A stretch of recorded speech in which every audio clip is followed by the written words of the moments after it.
So, 15 4Ks, handfuls of 20 elims, and one depressed human being later, we've pretty much made it to the 3rd year anniversary of the loadout testing series. So today, I figured it'd be nice to look back on the series at how far we've come over the years, and reflect on the crazy moments along the way. My personal favourite has to be the double charge rifle 4K. That was pretty insane. And of course, we also have to be thankful that I no longer speak like I have a finger up my arse. I also removed any sponsorship ad reads that we did over the years as well, just to make this easier for you guys to watch. And without further ado, I tested your favorite loadouts in Apex Legends. So I asked you guys over on Twitter what the best loadouts are in your opinion on Apex Legends Season 11, and it's fair to say I got a couple of replies, finger up my arse. So in this video, I'm going to be reviewing your best loadouts in Apex Legends, and if you want to see a series made out of this, drop 2,500 likes on this video and comment finger up my arse. So our first loadout to test comes from Kuro FPS over on Twitter, who says turbocharged devotion plus L-star. Now before we get into even testing and reviewing this loadout, I just want to give it an award for being undoubtedly the most goblin-friendly loadout I have ever heard of in my life. Like, who even... I don't think I've ever seen someone use this loadout before. But as disgusting and dirty as it made me feel, I had a duty to test out this loadout for you guys, because who knows, maybe it's the hidden best loadout in the entirety of Apex. So I set off on my journey to test this loadout, and after 5 minutes, I knew exactly what was in store. This thing feels like you're using some kind of lawnmower, and every other player in the lobby is just a blade of grass. And when I say this thing, it's because you might as well just refer to the Devotion and the L-Star as the same gun, because let's keep it real, neither of them stop firing ever. They just keep firing. When it comes to long range, you have basically no chance of hitting anyone. In fact, I'd say you probably have more chance of packing Diffuse Heirloom than doing any significant damage at range with either of these guns. But when you're up close and personal, of course, you're going to be a force to be reckoned with, even if no one likes you. Objectively, this loadout is pretty gross to use because it both consumes loads of energy ammo and doesn't really have any range to it. I mean, apart from when you're up close, like we previously said, it's kind of useless at mid to long range. I mean, you can just about make it work at mid range, but it's not great. And because you got to find a turbocharger to make the Devotion even fun to use in the slightest, I'm gonna give this whole loadout a goblin out of 5. I'm not giving it any stars. It's just getting a goblin. XNovaMW on Twitter suggests the R9 plus the Wingman as the best loadout in Apex Season 11, and this loadout, I would say, is a loadout that can make you feel like the best player in the game, or the worst, or probably both in the same game multiple times, because once you hit that R9 one clip, oh, you're feeling juicy, you're feeling fine. When you hit that double headshot on the Wingman, you're feeling like you're the best player in the game, but then the next guy who comes up, you just can't hit anything. Like, you're just awful at the game. Like please, just hit him. Just thank you. I will say this loadout is a lot of fun to use if you're a run and gun type of player, and the Wingman offers you a little bit of range as well, so mid-range and potentially even long range is just about doable with this loadout. And for anyone looking to try this loadout in game, it's pretty easy to find. All you've got to do is go to streamer building and find the closest TTV Wraith, or of course just look for a low level Octane player who probably inted on their own and died and left the game instantly. This also happens to be the loadout that most people choose when doing 1v1s in the firing range, so you'd think people would be pretty good with it by now, but no, we just still suck. All of us. We all suck. Just admit it. Overall though, this loadout did perform pretty well for me and was a bunch of fun, even if I did make myself feel absolutely terrible for every Wingman shot I missed, which was quite a few. And so I'm going to give this loadout a 3.5 stars out of 5, which is a very, very nice rating. The Vault and the Flatline is a weapon combination which was suggested a few times, we could say, over the course of this Twitter post, but Kofel Arby's post here was the one I picked out. No reason really, just... yeah. And I've got to say, before even going to Twitter, I knew this was going to be the most popular loadout this season, because for a lot of people, including myself, it might be the best loadout in Apex right now. The Flatline is undoubtedly everyone's favorite gun right now, and now that people have had a little bit of time to learn it and get used to that weird recoil pattern that Bangalore says is like a mule or something, something like that. People have finally worked out this season, more than any other season, that the Flatline is just a little bit outrageous, especially when you get an extended mag on it. Just the potential damage output is really, really high. Now partner that with a trusty, reliable sidekick like the Volt SMG, which has basically 0 recoil as it is, and also a really high damage output, and you're going to be having a good time, especially if you're on the roller. Shout out to all my roller players. And even for someone like me who has not yet mastered the recoil pattern of the flatline and still struggles at mid to long ranges, I still find this loadout to be a lot of fun, and it's easy to drop high kill, high damage games with it when you have such reliable guns. Yeah, I don't really have any memes about this loadout. It's just really good.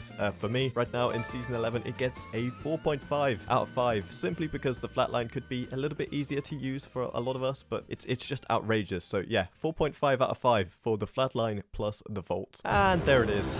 2 times Rampage. We all knew it was coming, and of course, it's my good friend and first time stream viewer. You can find me over on Twitch TV/simply_Ashton, by the way. Cloudstrafe has suggested 2 times Rampage and a load of other stuff about thermites and fuse. Like, no. I'm not that much of a sad man. I do have some dignity left in... Yes, I don't really, but yeah. The double Rampage loadout was the next one up on the list for me to test, and honestly, it wasn't as bad as I thought.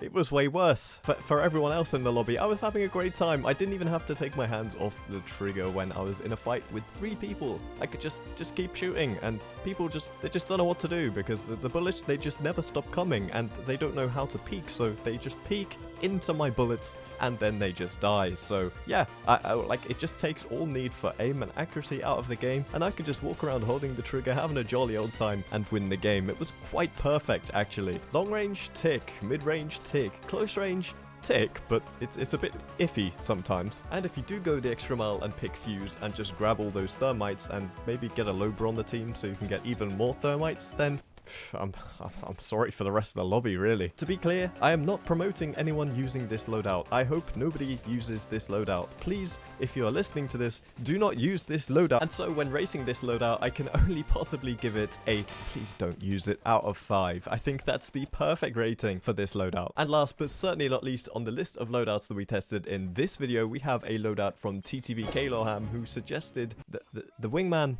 and the Mozambique. On paper, it sounds a bit weird, I know, and I was thinking the same thing. I actually have this written down on my notepad in front of me as a meme loadout, because I have like the serious loadouts and the meme loadouts that people have written, but it ended up not being a meme. The meme in this story is me, because this loadout was slapping for me. I was absolutely going ham using this loadout of the Wingman and the Mozambique, and maybe I thought to myself for a minute, TTV Kaloham might be onto something. Weirdly enough, the Wingman and the Mozambique kinda complement each other quite well. The Mozambique is no longer a joke. A lot of people seem to not understand this at this point, but the Mozambique is very good, especially if you manage to get a shotgun bolt on it. It can deal some serious damage. In a lot of situations, the Wingman is going to hit for the same amount of damage that a Mozambique is going to hit for, because they both hit for 45, and weirdly, it's kind of like running 2 wingmen, but the Mozambique is just better at close range. I was seriously surprised at how easy I was winning my 1v2s in duos with this loadout. I actually had a bunch of fun, and I'm gonna give it a 4 out of 5. Like, don't run it in ranked or anything, but this is fun, this is good, I enjoyed myself, and I suggest you try running it too, because it's not bad. I asked you guys what the best Apex Legends weapon loadouts are for Season 12, and it's fair to say he had some weird opinions. PSR Wexro said he thinks the Alternator and the Rampage is the best loadout for Season 12, and called it a Masters Starter Pack.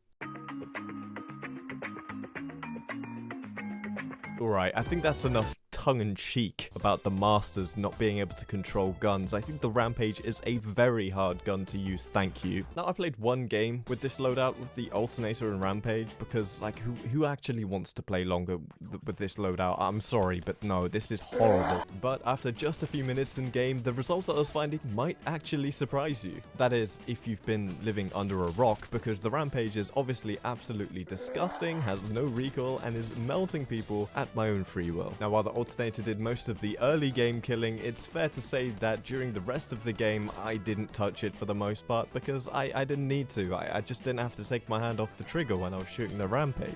This actually got me thinking about the amount of people who wanted me to run Alternator as part of their best weapon loadout of Season 12. Hello? Who is waking up in the morning and wanting to find an Alternator on the ground? That's just my opinion though, and if you have your own opinion, then make sure to drop a like on this video, subscribe to the channel, channel and comment down below what you think the best weapon loadout Season 12 is. There's a lot more weapon combinations to get through. Or, I mean, you could just comment, yeehaw cowboy, and that works too, I guess. My teammate was doing the best here to call out some call-outs like we're in ALGS, and I think as the game went on, you'll start to see I actually did queue into the ALGS finals by mistake. Fortunately, my teammate's perfectly timed call-out saved me from this skeeving wraith. I would definitely not have seen her were it not for this call-out. And then I could get back to doing what I do best, which is holding down the trigger on the rampage and not letting go. Unfortunately, both my teammates left after they got knocked, and I had no chance to res them, so I was now without the pro top tier gaming callouts, which meant I was doomed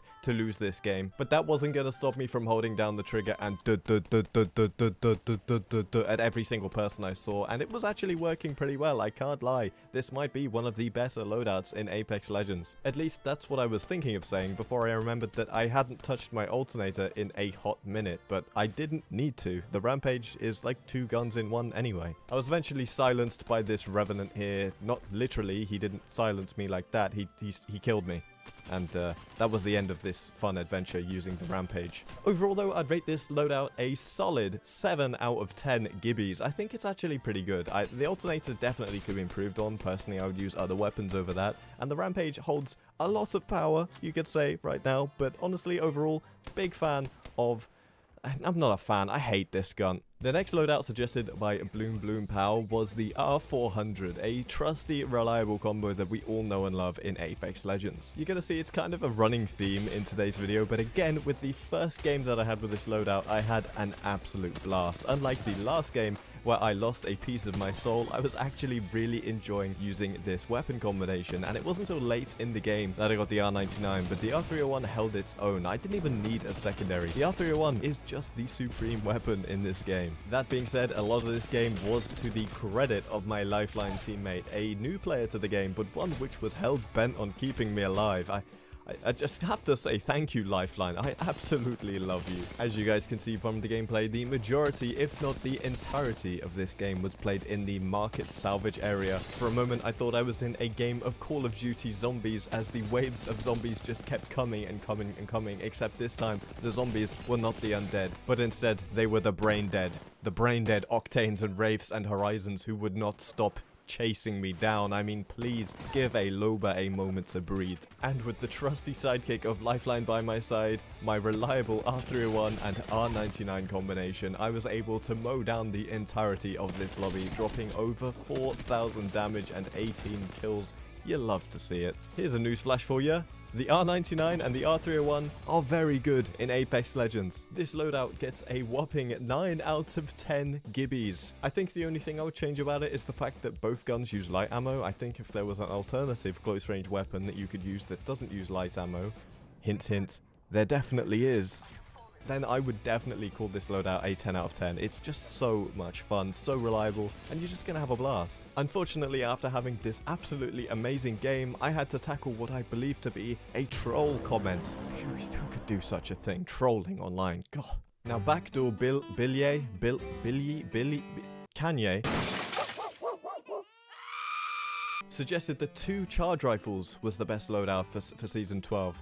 And I'm not gonna turn any suggestion away, I'm gonna try it, you don't know me. And I kid you not, like, this is genuinely the truth, I'm not trolling. This was my first game with 2 charge rifles. As you can see, there was a lot of pokery, jiggery pokery, a little bit of zapping here, a little bit of zzz going on, but I'd come up with a good tactic to use whilst using 2 charge rifles. And that tactic went a little bit of something like identify the enemy, shoot them, damage them, get chased by them, run away, repeat. And this was working out pretty well for me. In fact, I was doing very, very good. This Bloodhound with the turbocharged Diva wanted my blood, but they just weren't getting it. They just couldn't handle the charge rifle. And what do you know, by the end of the game, I'm in the top 2 squads with over 3,500 damage, and I wasn't gonna let it end there. This Lifeline and Mirage, they wanted me dead more than anything, because I'd been tickling them a little bit throughout the game. I'm gonna keep it real with you guys, but no, I was gonna drop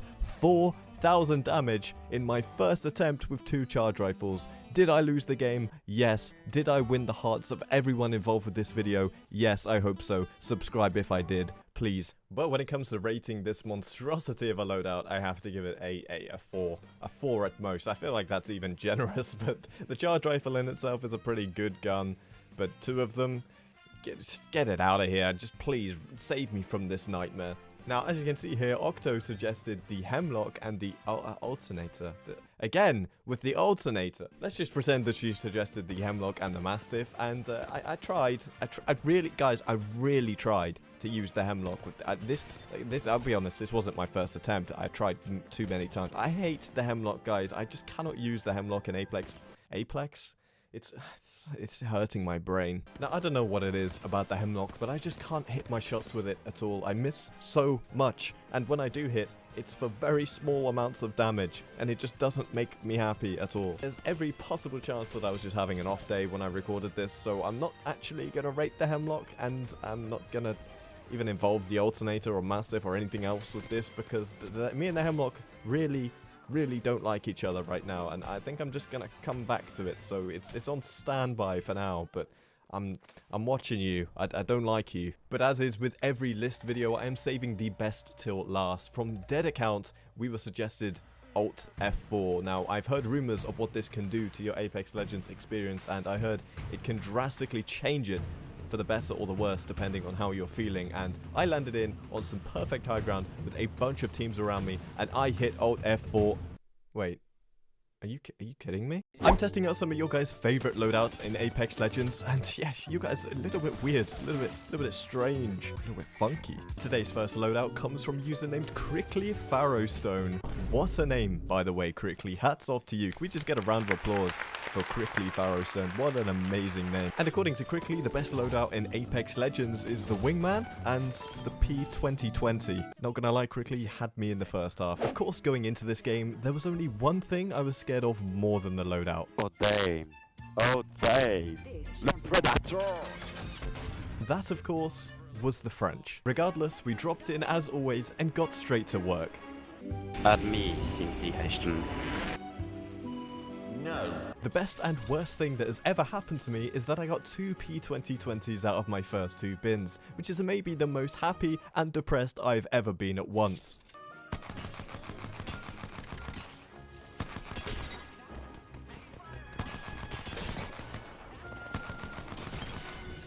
With the first squad out of the way, I had time to finally pick up the gun that I wanted to use.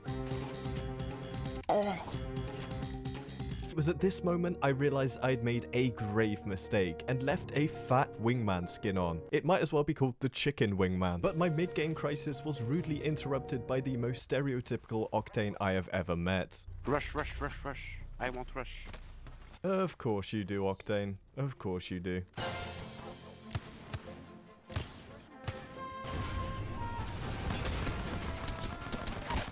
After fighting off this old man fuse and cracking this bloodhound, I took heed in Octane's words and grabbed the trident.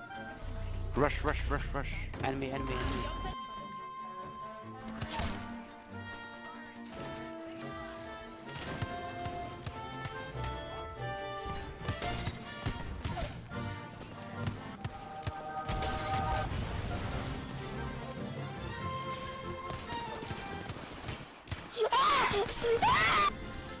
Another squad down, and enough time for me to craft that digi-threat I've wanted all game. Go where? Go where? Just a moment. Crafting. Octane then decided to send me a love letter asking me to help him get the 4K, to which I responded, Rush, rush, rush, rush.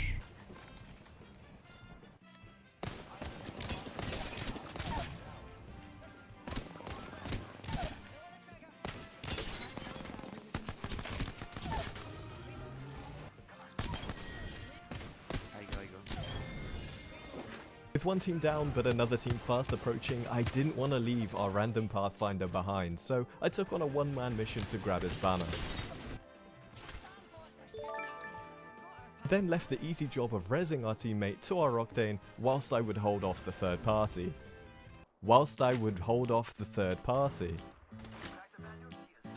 He's not gonna do it, is he? Rush, rush, rush, rush. So, one res and a sarcastic comment from Pathfinder later, Thank you. it was time to take out the trash. Get it? Because it's an Ash.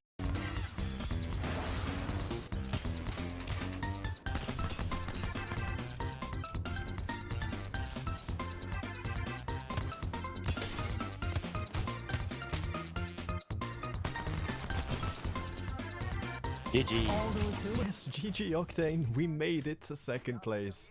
GG indeed. Then I queued up on the last team, threw an arc star in there, missed a couple shots, missed a couple more shots, died, and then we won. Honestly, not that bad of a loadout, 3 out of 5. Before I test the next loadout, make sure to drop your favorite loadout in Apex Legends in the comments section for a chance to get featured in the next episode, which will be released if this video reaches 3,000 likes. And make sure to hit the subscribe button because it's just a button, but it helps me so much. For loadout 2, we had the L-Star and the Prowler suggested by Nuclear Dino. Thank you so much, Nuclear Dino. What a beautiful loadout. Wait, I have to use it? Oh, no. Okay, I'm gonna let you in on a little secret. If I had to sum up using this loadout, then I would just show people this game clip.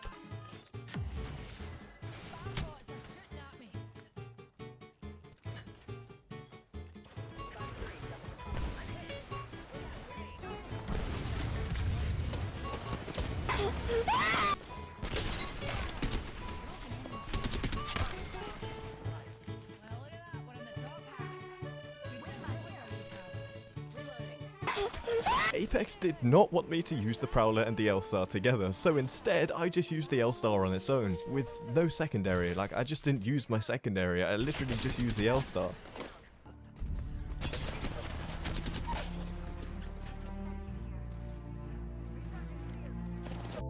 Being a goblin, we get some hard times.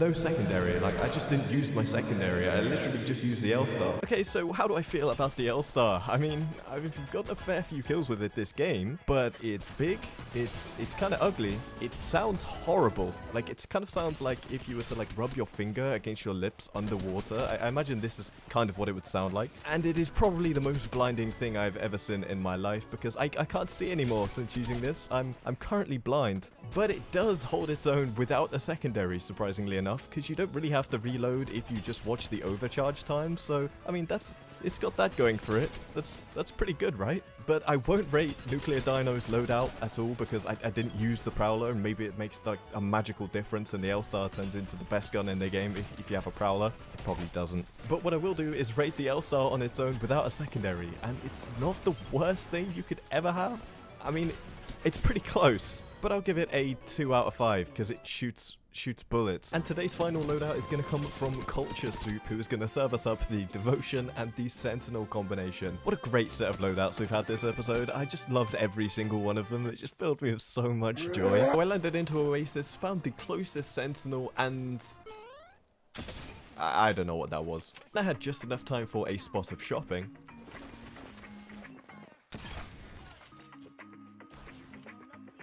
For taking care of the local kids hotboxing the cupboard.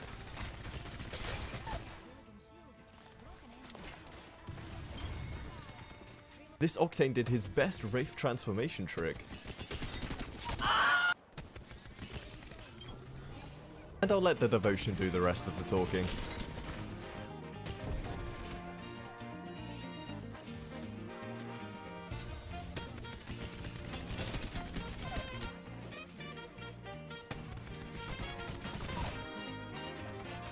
On my way out, I couldn't help but drive by this Loba.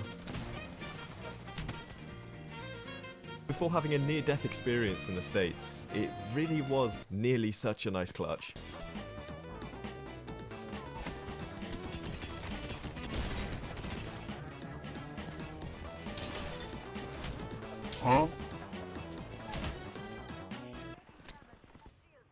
feel like this is around the point that I should tell you that I was having a really hard time using the Devotion. It's such a hard gun to control on controller, and although it looks like the recoil is fairly steady, actually maneuvering it and hitting shots is not as easy as it looks.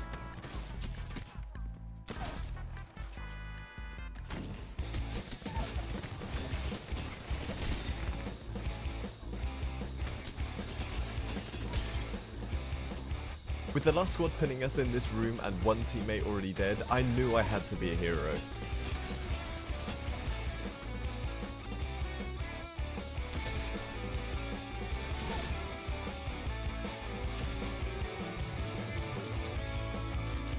With no shield bats left, I went for it. But then of course I died because I had a sentinel while he had a PK.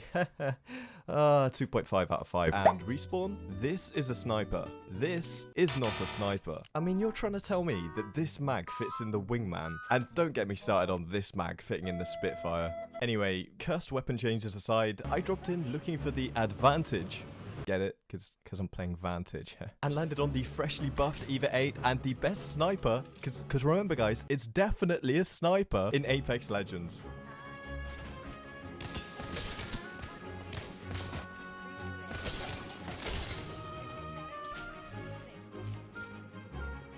No!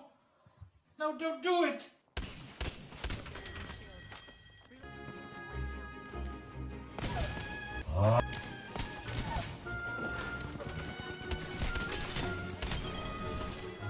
After solo wiping an entire squad and nearly dying, I had to ask my teammates the question. Hey Nacho, you want some meat? You come to me if you want meat, alright? I'll give you my meat. With the meat jokes out of the way, it was important to remember that there was a game at stake here. At stake?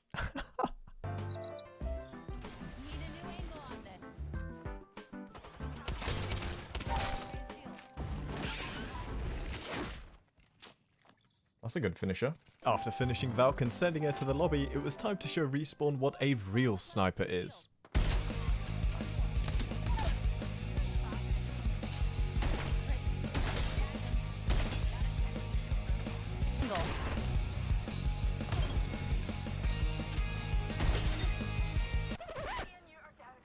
Horizon getting knocked kinda ruined my fancy montage, but I guess that's not too much of a problem because I literally never miss.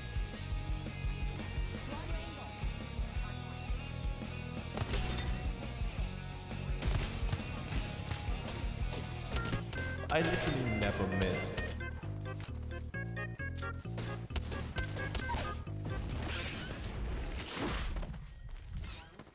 That's a good finisher. Listen, when I said I don't miss, I mean I don't miss the opportunity to let my enemies win the game. Oh, no way. We can't go through. I can't take the cut through.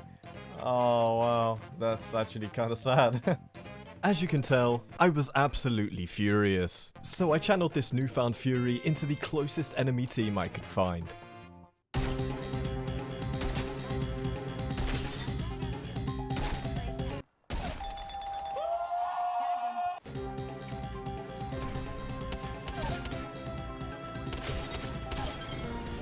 See, I told you, I just don't miss.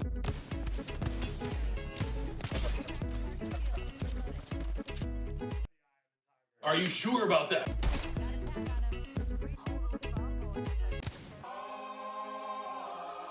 You got bamboozled, look at you.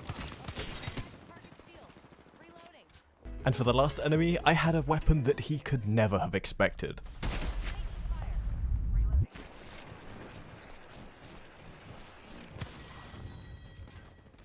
I do this for a living. But yeah, the Season 14 Eva and Wingman combination gets a 4 out of 5 from me. If you want to see me try your favorite loadout in the next episode, then get this video to 3,000 likes and comment the best loadout in Season 14 in the comment section down below. And make sure to subscribe to the channel because it's just a button, but it helps me so much. In the next game, we flew into containment, but the only thing contained was a car SMG, the gun fresh out of the replicator, and a one clip.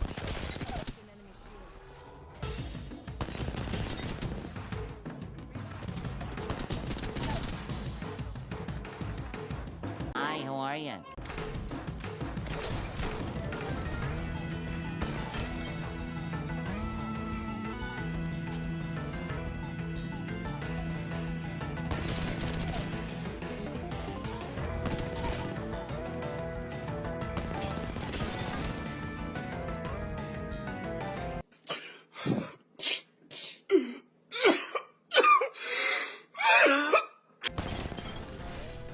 Pathfinder's tears soon turned into my cheers, as he had a G7 Scout, which was the second weapon I needed for this loadout. It wasn't long before a team pushed us in the back though, but being Loba, I'm used to people staring at me from behind.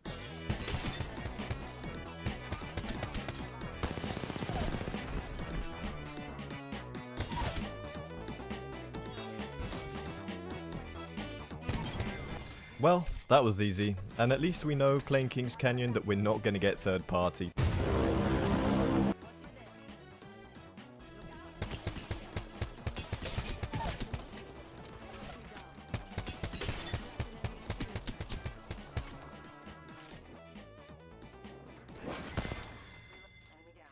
Thank God Nacho was there to do all the damage, and at least now we could rotate out without having to worry about third parties. They spotted me. I'm taking shots.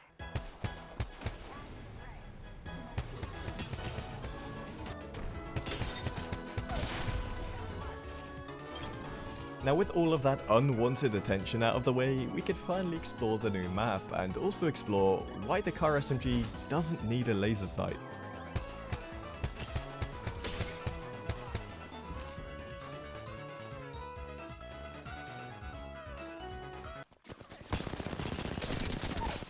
Yeah, that's just disgusting.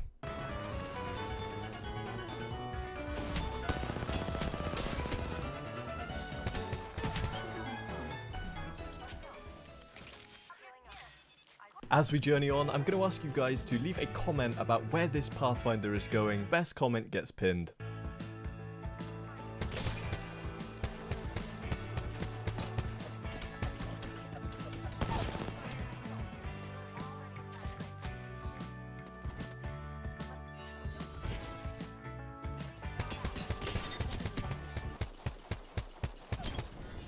Can someone explain to me why this gun has 20 bullets in a purple mag?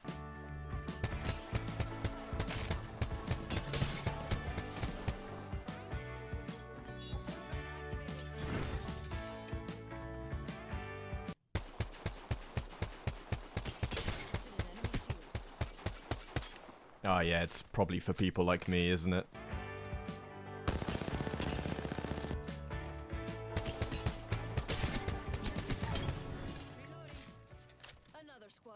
Now when there's 2 squads left, you're fully equipped with red armor and the loadout of your dreams, you think you're ready to take home the dub, but nothing could have prepared us for how good this last team was gonna be. When I say a team is scary, you think of this team. When I say the best players in Apex Legends, you think of this team. You are not ready to witness the pure Apex gaming brilliance of this final team. Mark my words, you will have nightmares about them. What are they doing? They're right. Yeah, he's right here, mate. He doesn't know I'm here. Oh my God! He does have a friend. What the hell is that? The scout and the car get a 5 out of 5 from me. Hey Ashton, what are the best loadouts to win in Apex Legends? Please test some loadouts and rank them. Thanks, friend. Yeah. Yes, people, I'm back testing your favorite loadouts in Apex Legends Season 14. Today's first loadout comes from Burnell Excite, I'm so sorry, who says the Wingman and the Sentinel is pretty fire. Is it? Is it really, Burnell? The only resemblance this loadout has to fire is that both cause me immense pain. Anyway, I dropped into Game 1 and landed right on top of a Sentinel. Yay. Lucky me.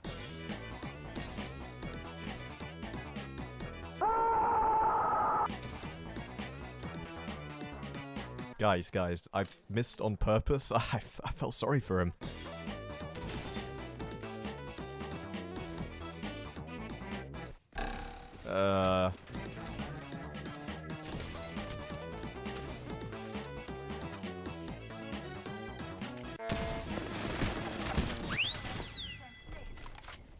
It's my first game on, okay?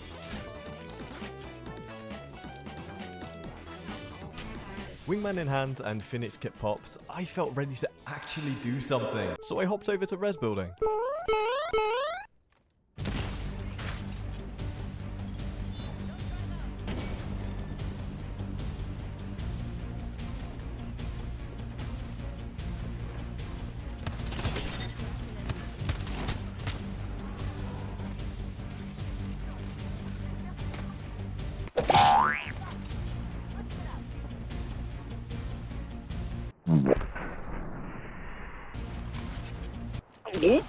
Yeah, alright, it's not funny anymore.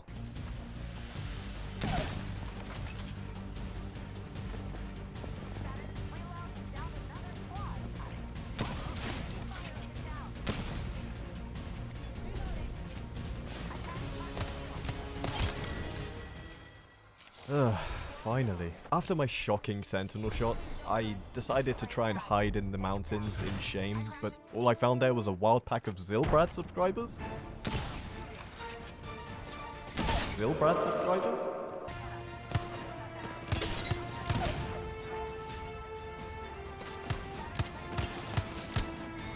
Well, very nice. Fortunately though, we finished up with them just in time to watch our Vantage fall from a 5-story building.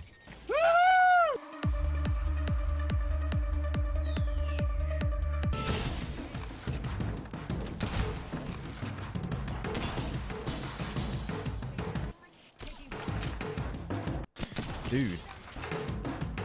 Can you not? Lifeline! Where's me? Let me help you. I have some. We can restore the circuits.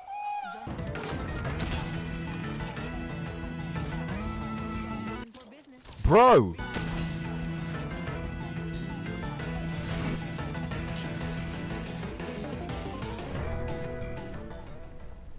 Not today.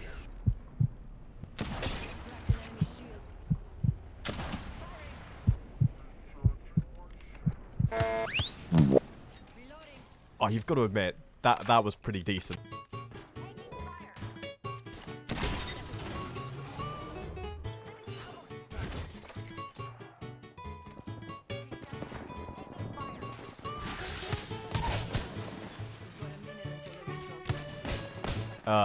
Excuse me? Oh, yeah, I forgot. I'm pleased to announce the new Watson buff, presenting Watson's all-new Invincible Fences, only removable by Watson herself. Live in-game now.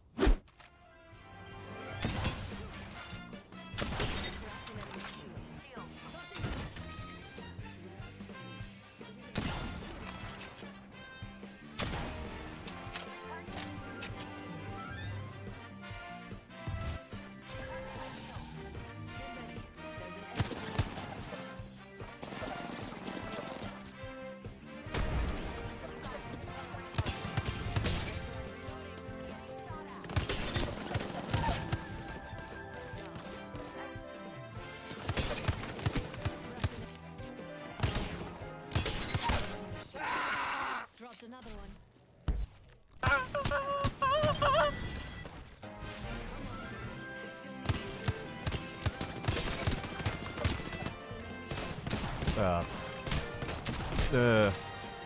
Oh, come here then. At least I feel like I've proven my wingman skills to you now. All I need to do is get a sick trick shot sentinel, final kill, and... Oh. Overall, I rate this loadout a 2.5 out of 5, which is generous if I'm being honest. If you want me to try your loadout, then leave a comment down below and get this video to 5,000 likes for the next episode. And of course, don't forget to subscribe to the channel. I'm trying to hit 200,000 subscribers by the end of the year, and let's face it, you're probably not subbed. So hit that red button and help a brother out. I appreciate it. Up next, we've got a comment from Elijah Newfield, who suggests the double Mozam, also known as the Walmart wingmen. Yes, I said wingmen, not wingmans. It's a weird one, okay? This time I didn't land on the Mozam, so I worked with what I had until I found one.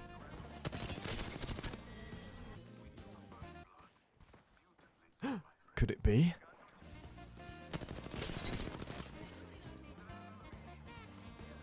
Give it to me! Give it to me! Give it to me!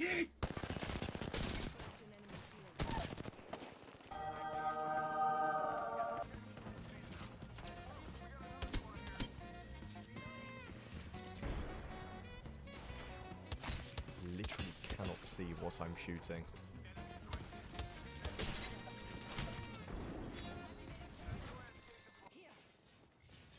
Shots open for VIP. It was at this moment I realized my teammate sounded like his head was in a microwave, but things definitely were about to heat up as I found my second Mozam. Oh, yes. Now I had an optic, I surely couldn't miss any more.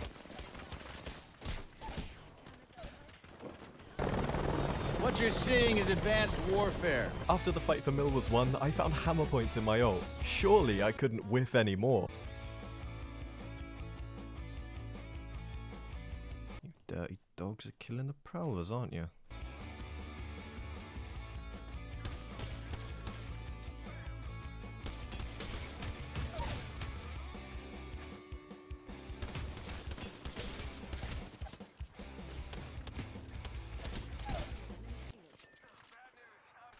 With Mirage in need, I dived into the water like a shark. No, literally, look at my shark fin. It's pretty cool, right?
Having wiped and found my second hammer points hop up, I thought that we were in a great spot, but Mirage dying left me in a sticky situation. Get it? Because I stuck him.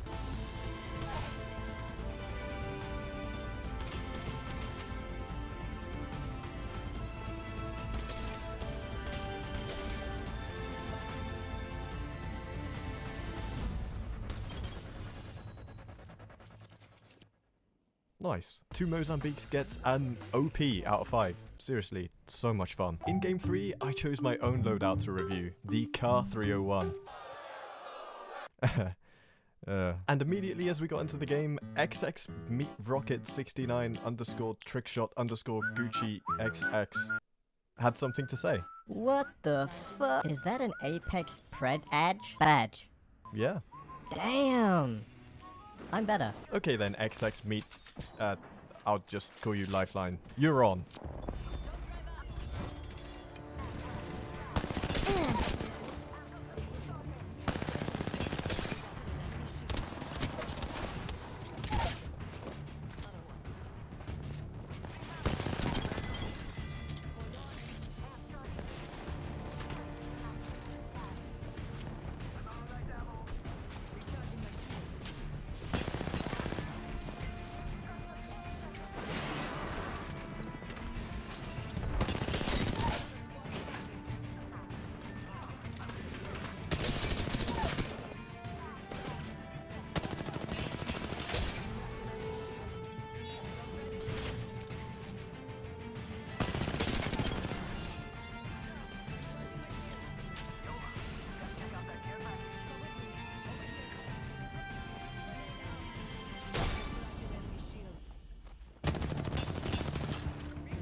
Not gonna lie, Lifeline actually went kinda big here. But this was World's Edge, and I'm Loba, so of course more teams are gonna throw themselves at me.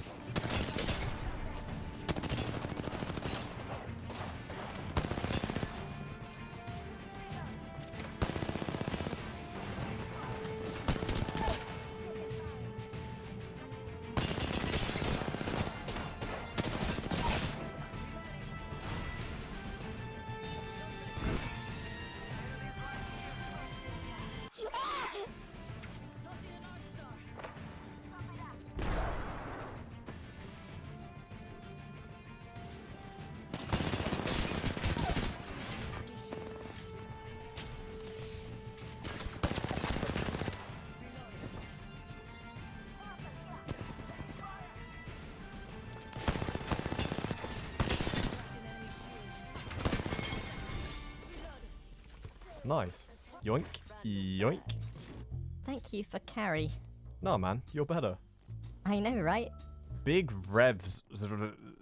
Big revives. After wiping the dribble from my keyboard, we found more enemies in, you guessed it, Fragment.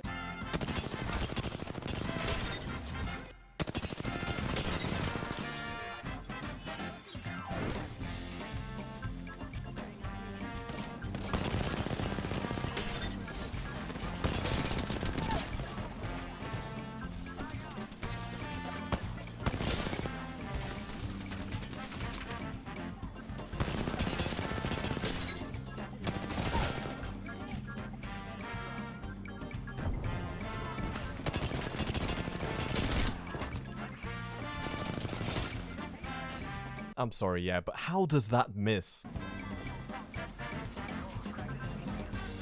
After finally making it out of Fragment, I found the last two teams poking each other in Harvester, so I did what any sane individual would do. I joined in the poking.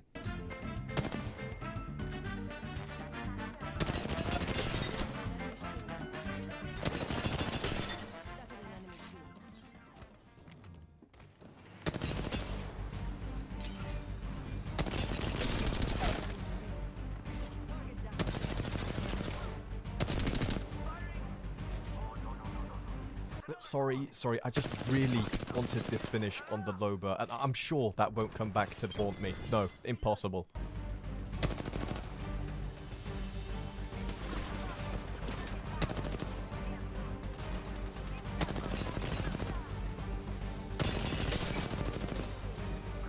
Rip me.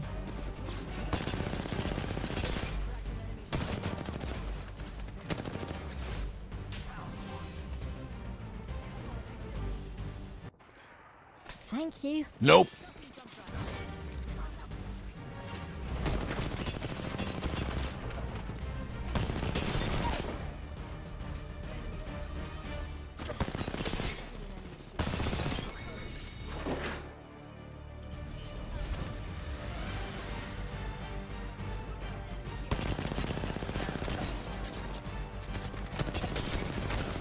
You're the goat. Do you have OnlyFans? Not right now, Lifeline.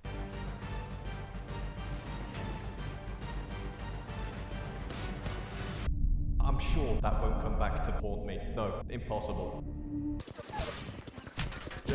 Octane? Where are you? Overall, this loadout gets a 5 out of 5. Howdy. Yeah. I'm back testing your favorite loadouts in Apex Legends Season 15. And guess what? Yeah, you guessed it. They're weird. Play Spitfire and Rampage. And yep, that's one for the cringe compilation. If you're listening to the next episode, then let's get this video to 2,000 likes and make sure to tell me your favorite loadouts in the comment section. Up first, we have a comment from Hyperphase, and they said the car plus the car, aka the dealership. Really, the dealership. So we started our journey by Loba, sweet. Woof.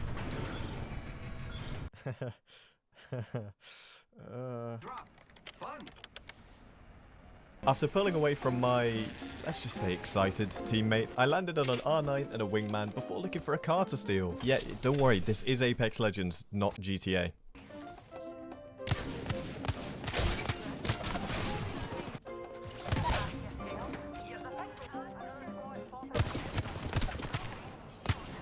What? Controller player! Open up shop and shut him down. We've got 30 seconds to get to the next ring. If you go down,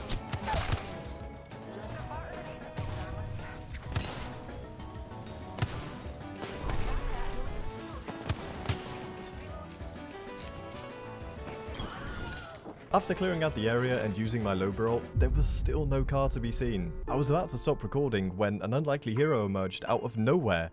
the kind that's all mine. The creepy Horizon gave me her car, although for some reason it was a bit sticky. Oh my god. But if the internet had taught me anything, it's that to be a successful alpha male, you need to have 2 cars. And in true alpha male fashion, on my journey to find my second car, I found myself in a surprise encounter with a pole dancer.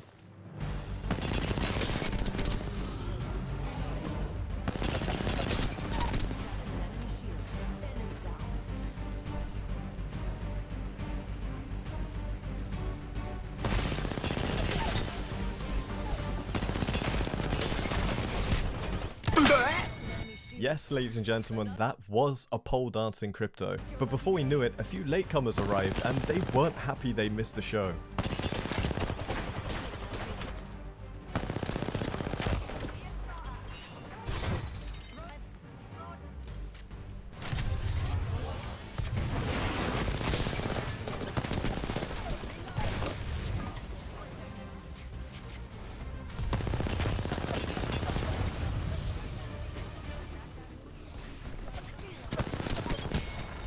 Yes, that is the fourth party. Truly, a promenade moment.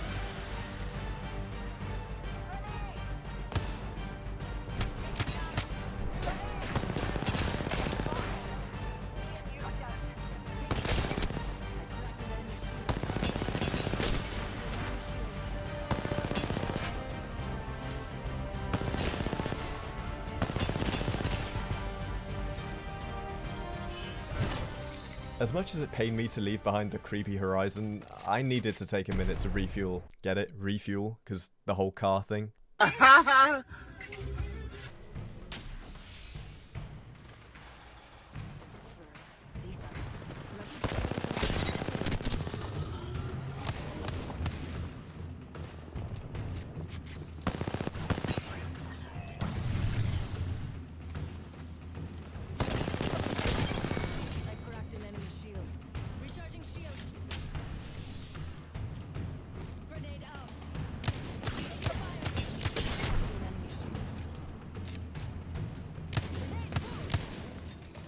But despite my best efforts, our creepy Scottish friend was gone. And I still somehow only had one car. Oh. Well, finally. These things must be rare or some... wow. With Hyperphase's favourite loadout, I was finally ready to go to war. And Horizon was sticking around for... let's call it moral support. Sorry guys, I'm officially announcing that I am going to lose this game.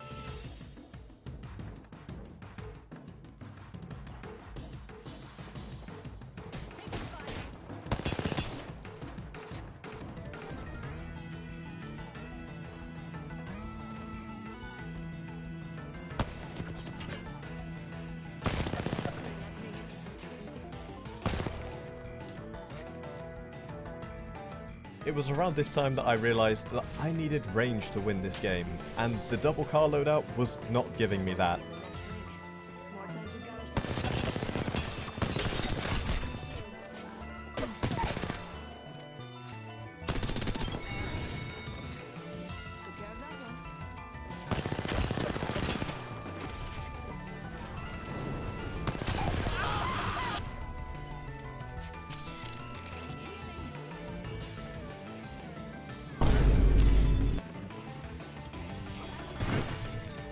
So I did what any logical person in this situation would do.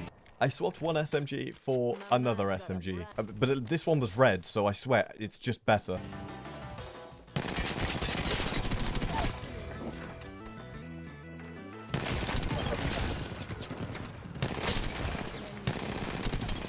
It's just better.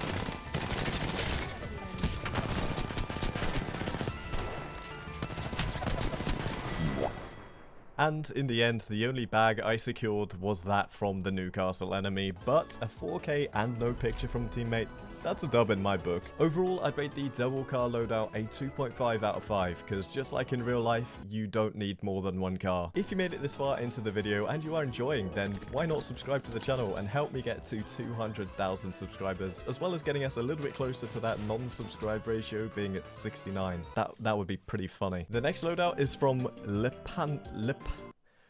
Oh my god. The next loadout is from Bonjour, je m'appelle Le Panda 768. And they suggest two 2 P2020s, nice. Now, as much as I wanted to drop in and immediately run around with two of the worst guns in Apex Legends right off the drop, I did have to deal with the local hot droppers first.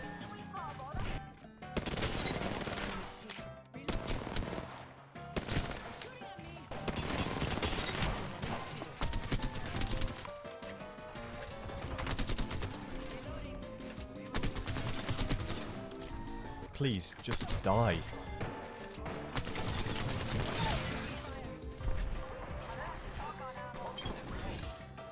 After all of the excitement, I was finally able to claim my prize. A literal hot steaming piece of Alright. You see me pulling up in the Trident with 2 P2020s. What do you do?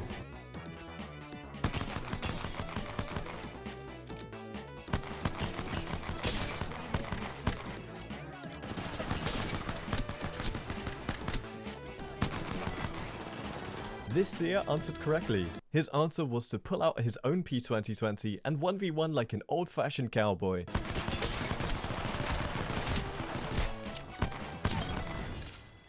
That was probably the most painful thing I've ever watched in my entire life. But don't worry, there was still plenty of action to come.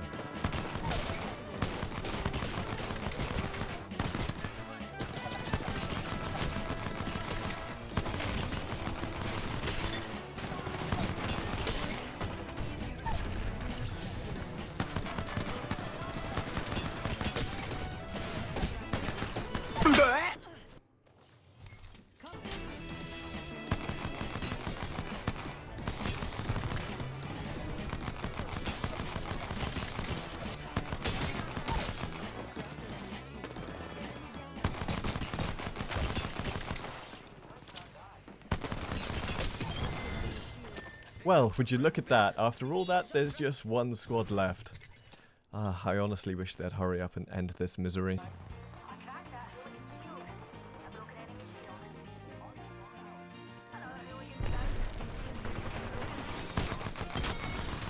Wow, what an insane final fight. The P2020 was incredibly good. I rate it a 0.1 out of 5 because at least it shoots bullets. For the final game, we have a loadout suggested by Loki Gaming, who suggested using the Alternator and Peacekeeper. And boy oh boy, would we need a Peacekeeper in this match to keep the peace when I found out my teammate was TTV.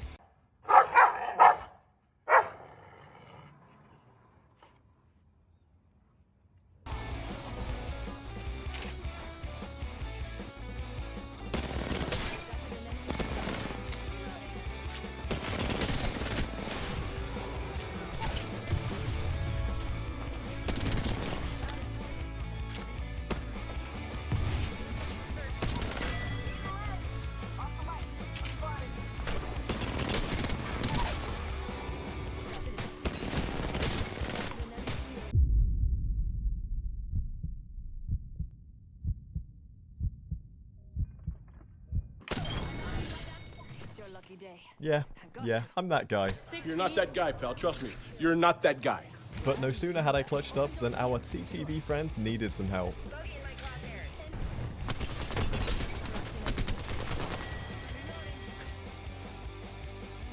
YouTuber. Tube-uber.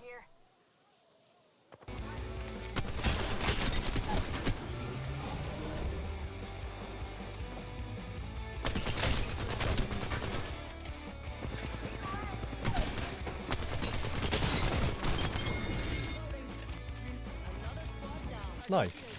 Hi YouTube. We had done it. Twitch and YouTube had finally come together, united as one, and now all we needed to do was come together again and find me a Peacekeeper.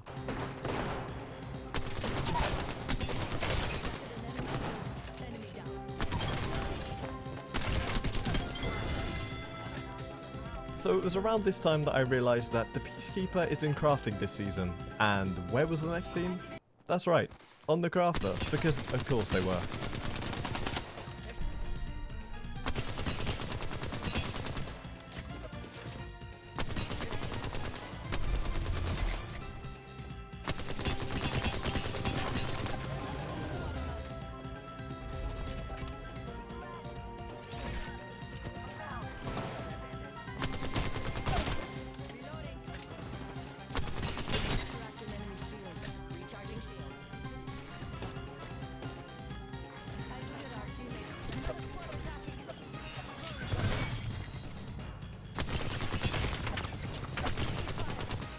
Right, so it actually turns out that fighting at long distances with the alternator with a 2x on is quite hard. So I actually just went to go and res my bang, and the PK, I gave up on that a long time ago.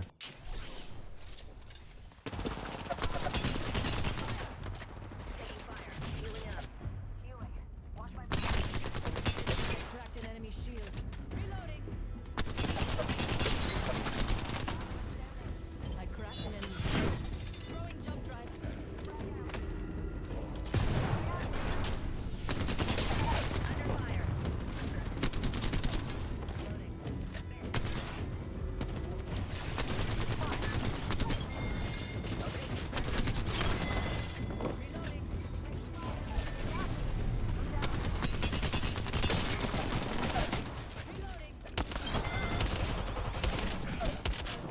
Took care of him. We're not all under fire. An enemy shield. Reloading. Nice. Overall, I'd rate the alternator and the Eva combo a 3 out of 5. Subscribe. I asked you guys for your best loadouts in Apex Legends, and Double charge rifle. right, I didn't know it was possible until now that a comment could give me actual pain. In today's adventures, we drop 4k damage, snipe with a PK, and have a close encounter with Tinder Premium.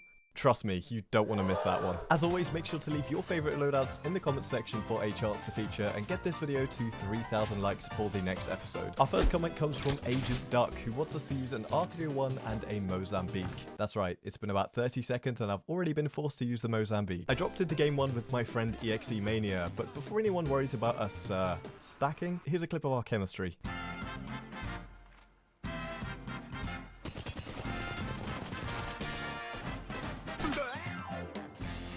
Do you want me to shoot? Yes, please.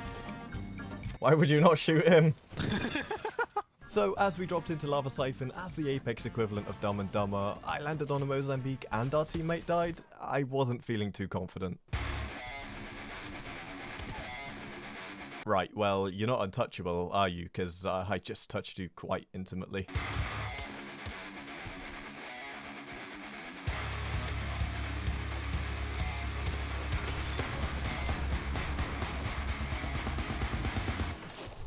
I just touched you quite intimately. Lifeline's Stinky Corpse was nice enough to give me the R301 I needed to complete Agent Duck's loadout, and I wanted to do him proud. So I left Rafe to do the respawning while I pushed the next fight alone.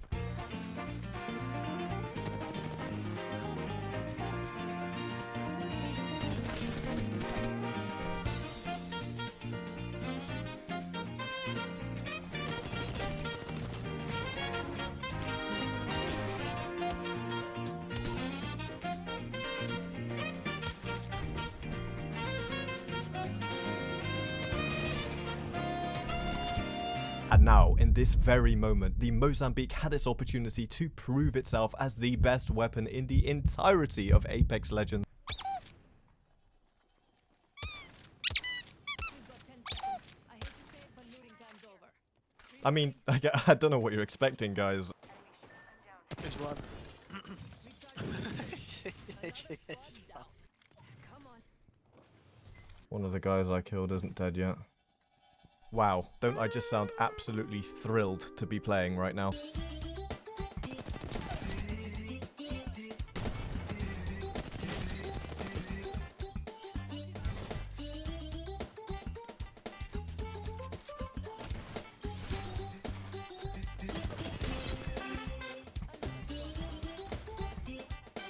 Now hang on, let's just pause a second, Ashton, okay? 3 Phoenix kits. 3. After our business in Lava Siphon was finished. See what this beautiful care package. Hey! We made our way over to Fragment to try and third party the fight that was happening there. Let's be honest, it's actually more like the 6th party.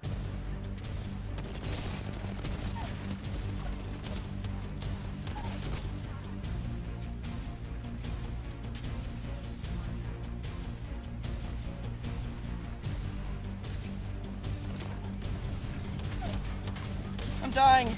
Help me.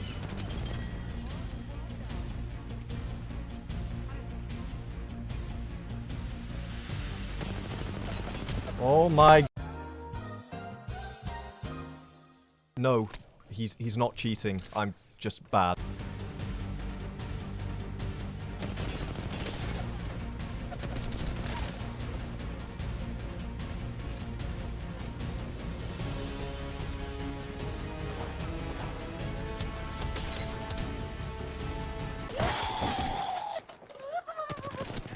Oh. Nice. Now all the fighting was over, I could finally res our horizon. Oh my...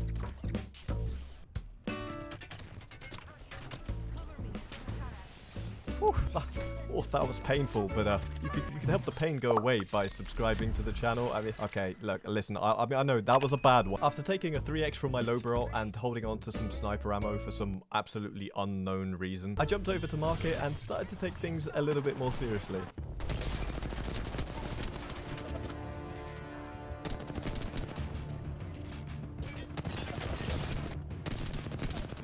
Gee, I sure hope I don't get shot in the back. I'm being shot in the back.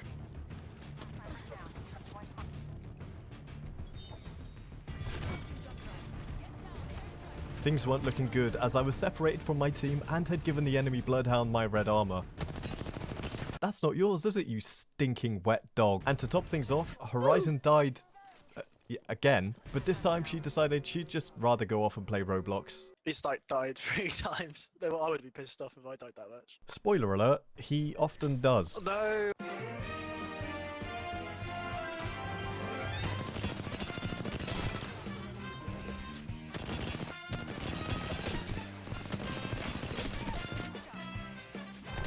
Oh, they died, yeah.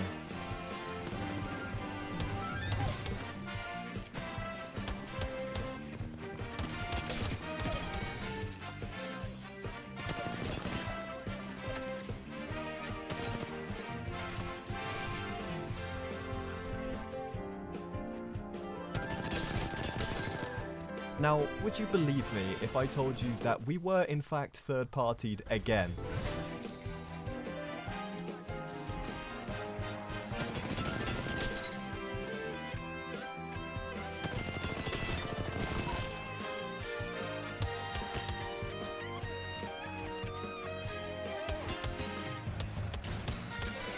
There's 2 on me. Just push them. One's gone up top, one's under.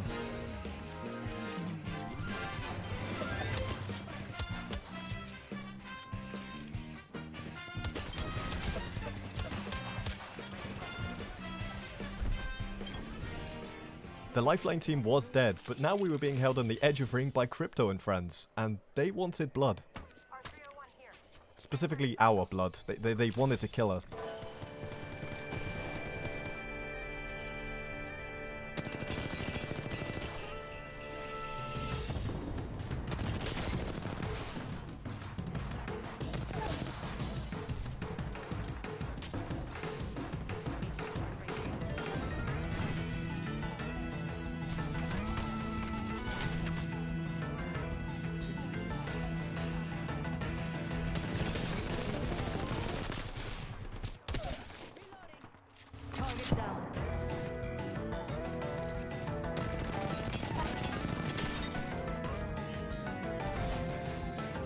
Having somehow made it into the ring in one piece, we were now 2v3 against the final team for the win. Now was the time to put Agent Duck's loadout to the ultimate test. Our enemy, the Bloodhound who stole my red armor, except this time, the roles were reversed. It's a white armor hound, you're chilling.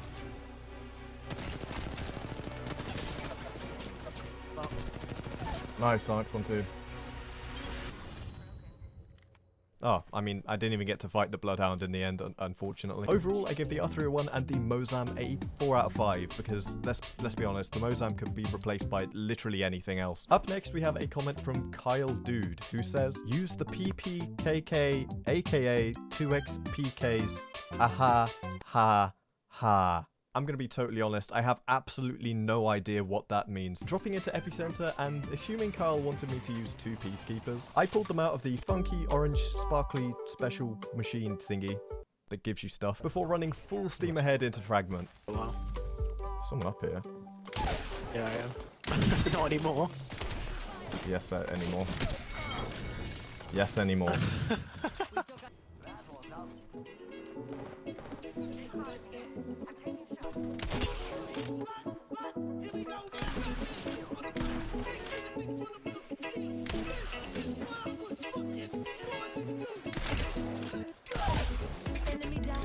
after making the stink man stink himself. I ran into the zip building ready to finish the job on his teammates, but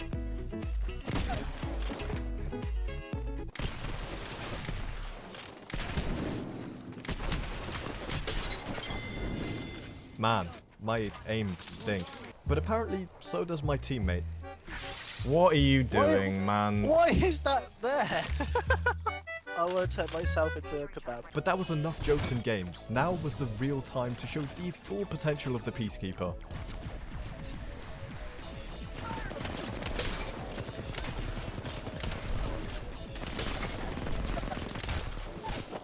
Well, I think we can all agree that's mission accomplished.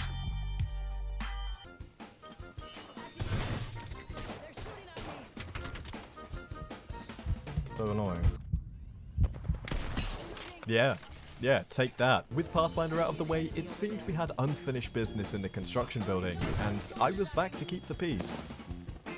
Hello.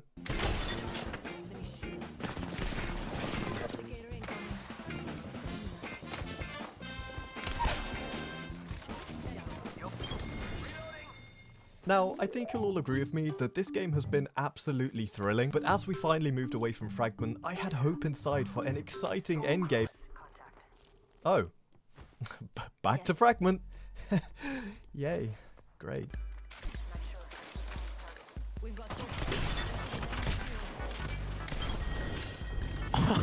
Take that. As we made our way through to Train Yard, it was clear that we were late to the party.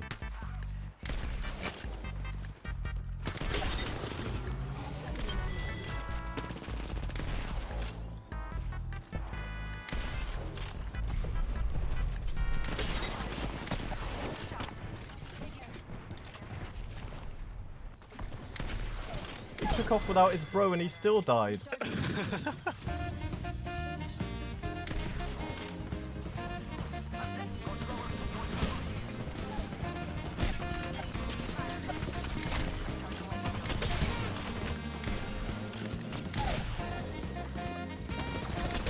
Cracked. Woohoo! Woohoo! Yeah! That game was actually terrible. After that game, I rate the double Peacekeeper loadout a 2.5 out of 5 because you don't need more than one Peacekeeper unless you're a like strange little creature or something. Our third loadout of the day comes from Low Booty. I like this guy. I like him. And they say the R99 plus the G7 equals the poke and prod. I take it back. I don't like this guy. Game 3 saw us land in with Tinder Premium. No, this video isn't sponsored by Tinder, but if you're listening, hit me up. I am dreadfully lonely. And it turns out Tinder must have been listening, because soon after we landed, we were approached by feisty locals in our area.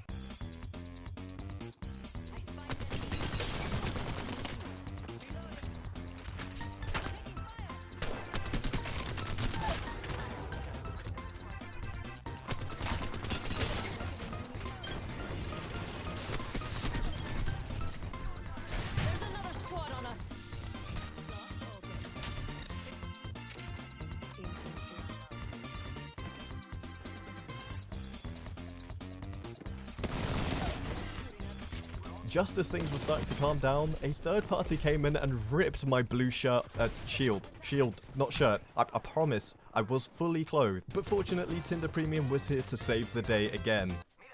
Seriously, please sponsor me.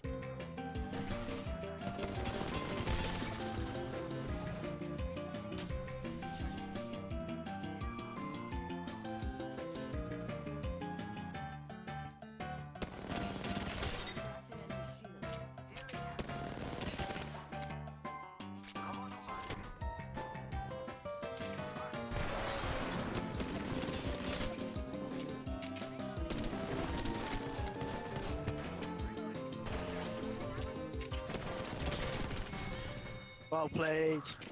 Maybe I should just stop killing all the people that are approaching me. Maybe they just want love too. Maybe then I wouldn't be so lonely. No time for loneliness on Ashton's Apex Super Happy Fun Time car. It does a lot of bouncing. In this car, the only thing we're looking for is to full send.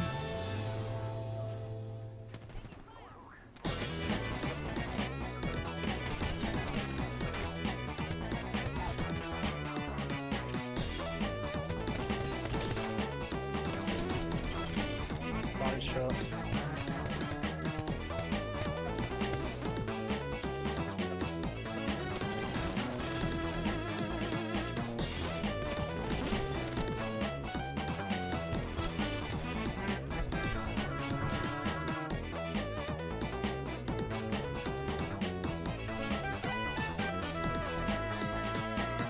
As we were pinched in between two teams, I tried to make a play to give us some space to play in.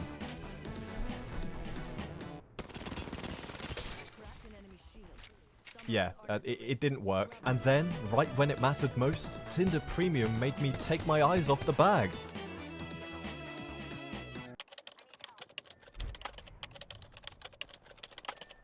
Seems like Tinder Premium isn't worth it. As much as I tried to run, the team behind me just wouldn't take the hint that I was not interested.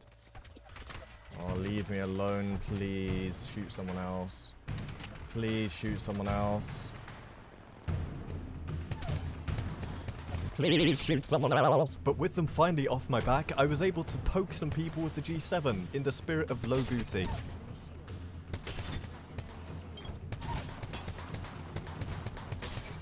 Things were going well, and I managed to get a few knocks.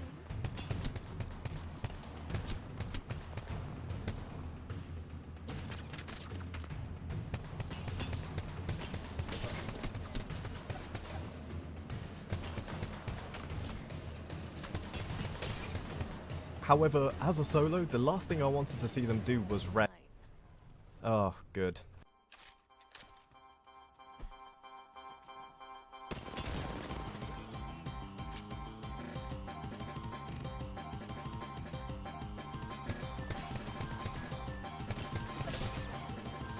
Yeah, nope.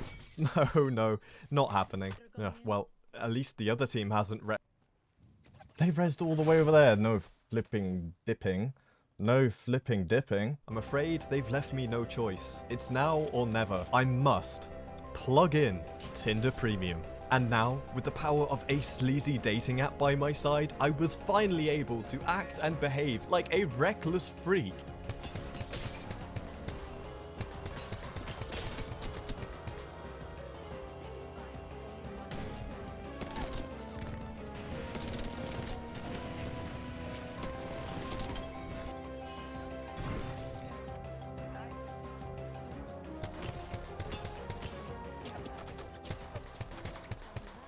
Bro, when it matters most, my shot goes missing. Oh! Are you sure about that?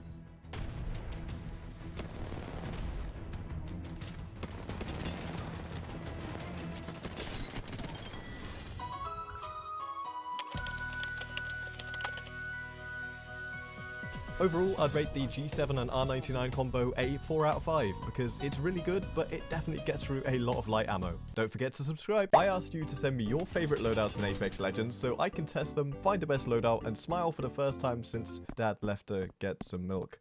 See you, chump. Anyway, today's video features a 4K damage game, a play so good that we shock our teammates, and players turning fully invisible. I'm not joking. This really happened. What is happening?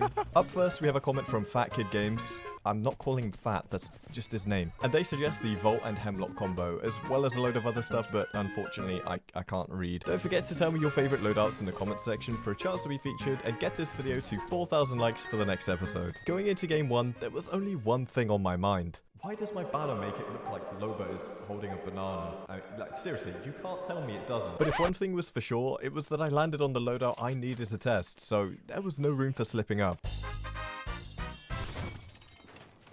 Oh, shit.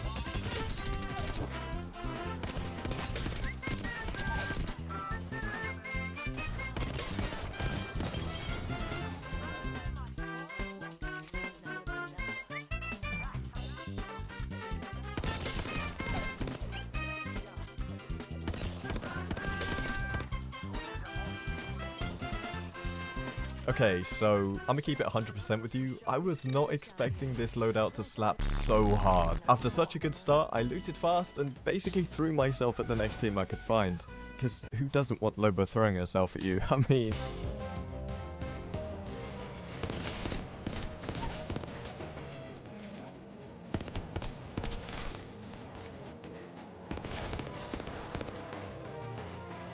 We need to build a wall.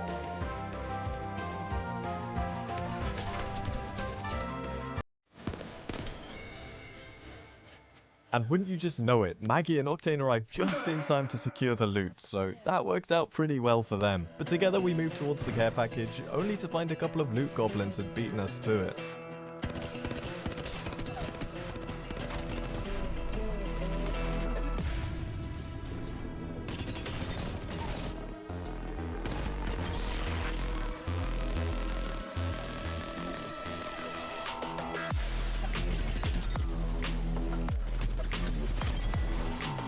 Angry that we'd killed his goblin friends, Charge Rifle Charlie started tickling us with his juicy beams across the map. But little did he know that using a charge rifle in my game is a crime against humanity and a one-way ticket back to the lobby.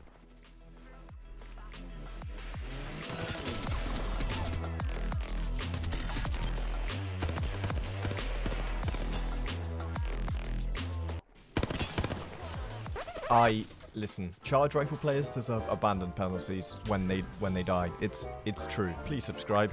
It helps the pain go away. It's scientifically proven.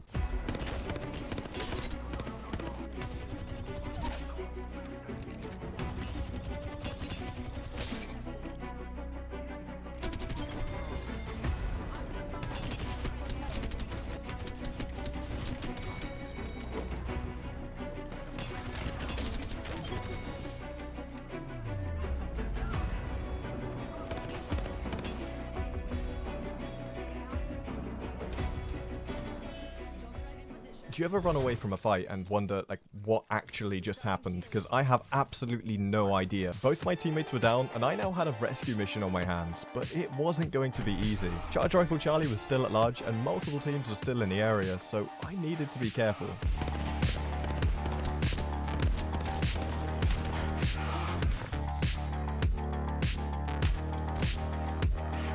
Will someone please stop this man?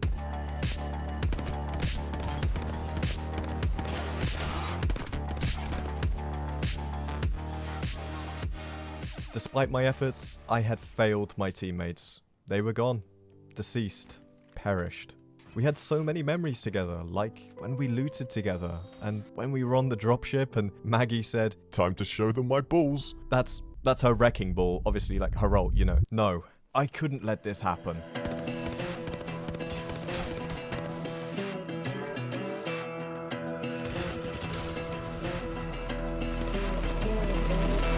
Charge rifle down. You know what? I'd be lying if I said that didn't feel absolutely amazing. I took a few moments to enjoy my small victory, but now we had a whole new task at hand.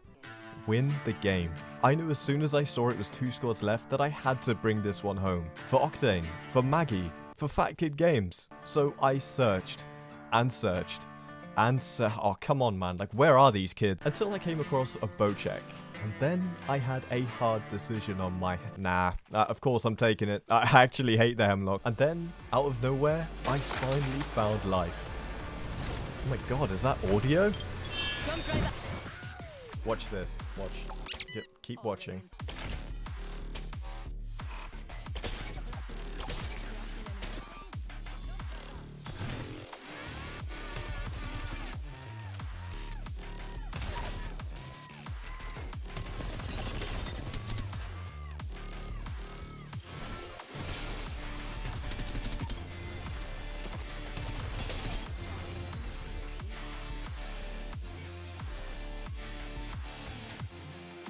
Overall, I'd rate the Vault Hemlock combo a 4 out of 5. It actually kinda slaps, but the Hemlock still sucks, and I'm not sorry for saying that. Our next loadout comes from Fat Yoshi, and I swear I'm not just calling everyone fat, and they suggest the R301 and the Mastiff. And you know what, Yoshi? Since you got top comment 2 videos running, I'm gonna start this game off with Yoshi's lounge music to celebrate.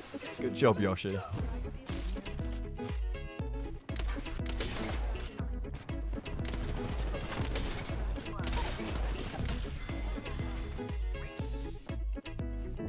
With no Mastiff in sight, I had to make do with the PK for now. Oh no, what a shame.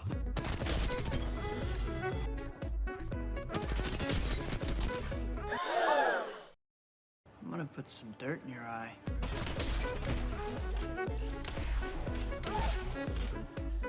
Why are we still here? Just to suffer? Boom! Headshot!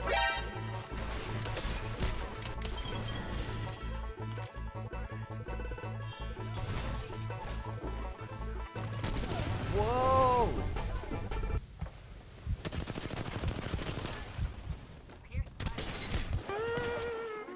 Okay, so let's just pretend I wasn't slam dunked on by that fuse. No.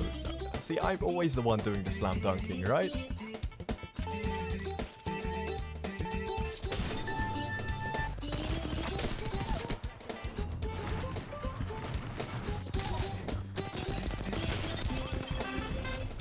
See, I told you so. So I loosened up and held on to some energy ammo, just because, I guess, before making my way over to Lava Siphon, and then realizing that my teammates were still learning how the W key works. Don't worry guys, you'll get there eventually. But for now, it was up to me to deal with the full 3-man in front of me on my own.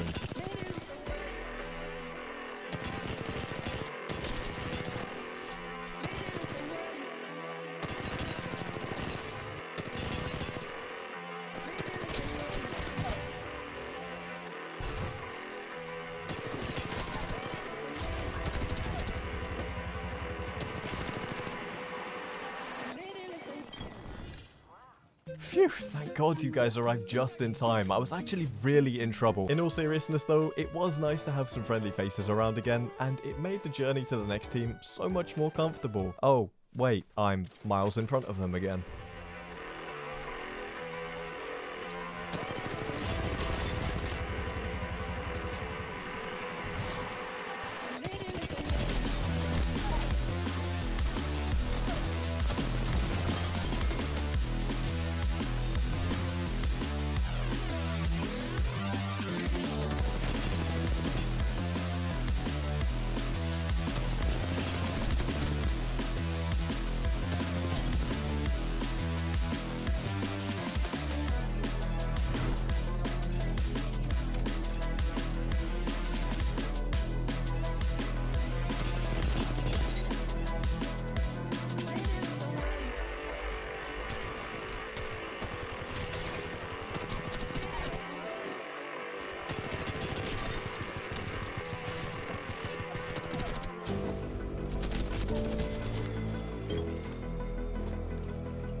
See, I told you my teammates would get there in the end. The R301 and Mastiff combo gets again a 4 out of 5 from me because I just think there's better options out there than the Mastiff for close range. It was in our final game that Paging Dr. Whom said the Havoc/Sentinel. It sounds very cursed. Yep, it sounds pretty cursed. But little did I know that Paging Dr. Whom wasn't joking and this game was actually cursed. Like, trust me, I've never seen anything like what happens in this game, and I'm not talking about my Sentinel shots.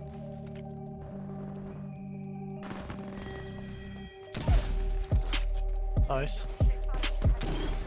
Oh.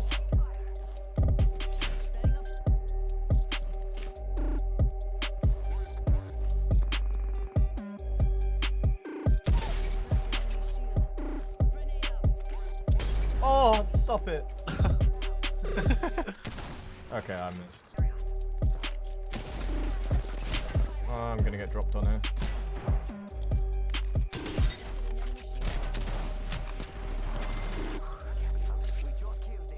I'm watching.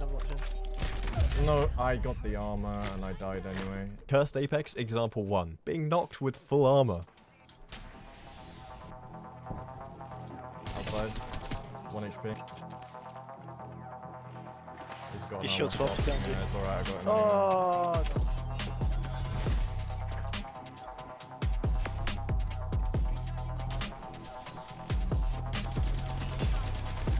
no. I whiffed where they are. I'm right outside. 1 HP. 1 HP. This one's weak. Horizon's there. I've got her.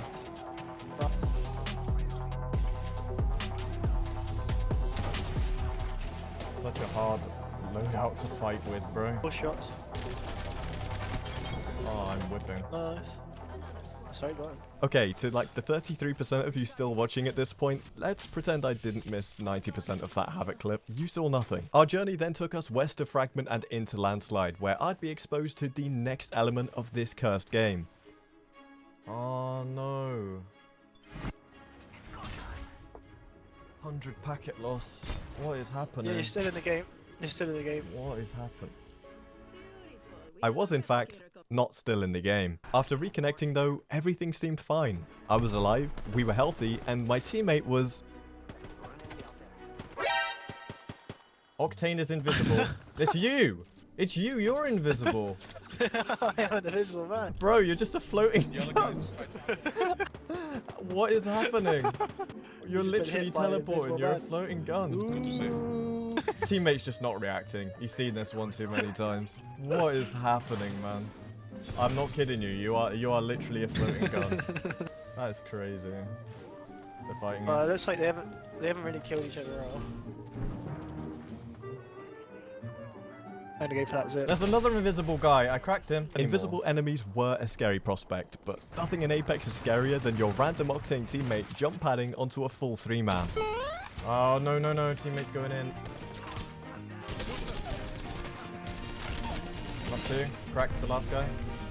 You give me severe trust issues, Mr. Octane. Teammate's not. Cracked one. Nice one's not. Just push, push. All behind you, behind you.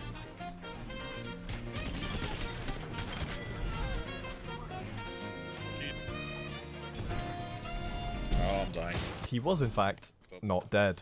And just before the game was over, there was enough time for 2 more curse moments. The first being me playing on mouse and keyboard.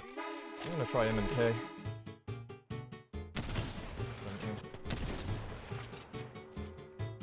We'll play these boxes. Yeah, do it. Oh, and this jump pad Loba tactical combo, very cursed. Very cursed. Never want to see that again.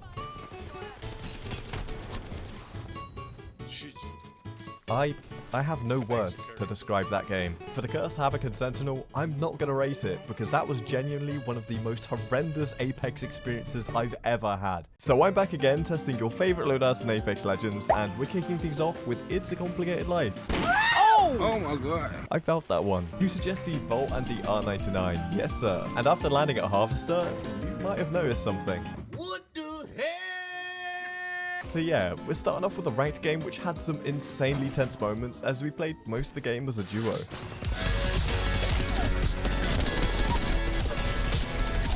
But while I craft my Volt and we rotate towards the first fight, I have something to tell you. So we're all used to the scoring system at the end of each game, but now I'm going to be ranking each of your loadouts against each other as well. And whoever wins will either have their comment pinned, or if the video is sponsored, I'll shout them out in a separate comment. So there's a little bit more at stake for you guys that are commenting your favorite loadouts. Make sure you're leaving those loadouts for me to try, otherwise I'll just be running around with nothing. And if the video hits 4,000 likes, I'll serve you up that next episode real quick. Got it? Okay, good, because the only thing my Valk teammate got was... Oh. Grappling on us, kill him. Killed him. Nice. I hit double 400.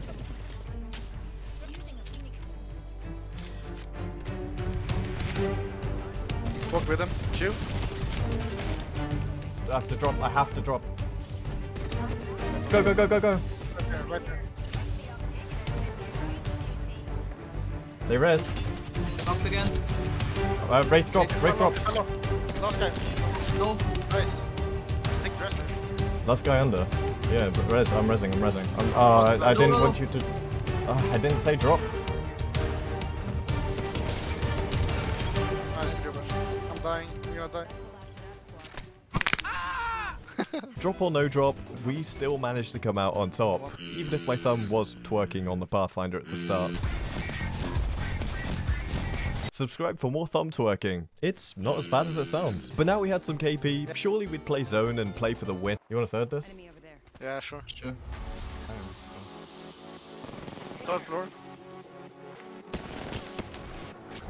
Bye, have a great time. I got hit for 100. With a man down already and fighting in the middle of the map, this was a very dangerous moment, and I had to come up with a plan of how to 2v3 this squad before the third party arrived. Okay. 140. 100. 65. Don't scare me. Another team. Gotta kill him fast. Gotta kill him. Rule 1 of Apex Legends, you never escape the third party.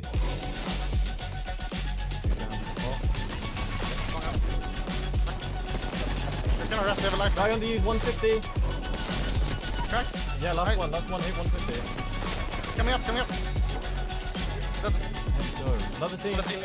Despite wiping 2 full squads as a 2-man, we remained surrounded and outside of the zone in a prime spot to be gatekept. But it was at this moment that I remembered something. With a perfectly timed Valkyrie, we took to the skies looking to find the next best place for us to bunker up as a 2-man. We just need to go places that we can hold. I made it, I made it. I didn't. They're like pushing us, kinda. We're chilling here. Zip. There's no way they take that. They take it. It's on a 2, it's on a 2, it's on a 2. Now before you take a look at this next play, just remember that 10,000 IQ portal I did on top of Fragment Building. This definitely isn't that. He's on the... Wake up! Nice. Last guy. Well played. Dude, we are so f***ing good at this game. Honestly, this one's all on you, Ash. I did nothing. Nice one. Let's go, man. Like, what lobby are we in right now? But now was not the time for celebration. We still had 3 other squads to contend with and a ring to rotate into. Just joking, I can't get up. It was at this moment that I saw the first flaw in this loadout.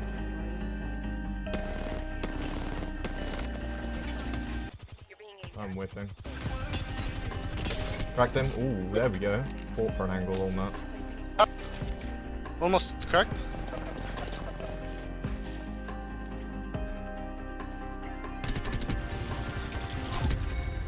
They're not good.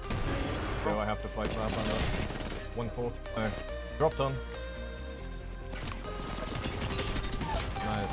Nice. Someone's better. Sipping on it. Oh, nice.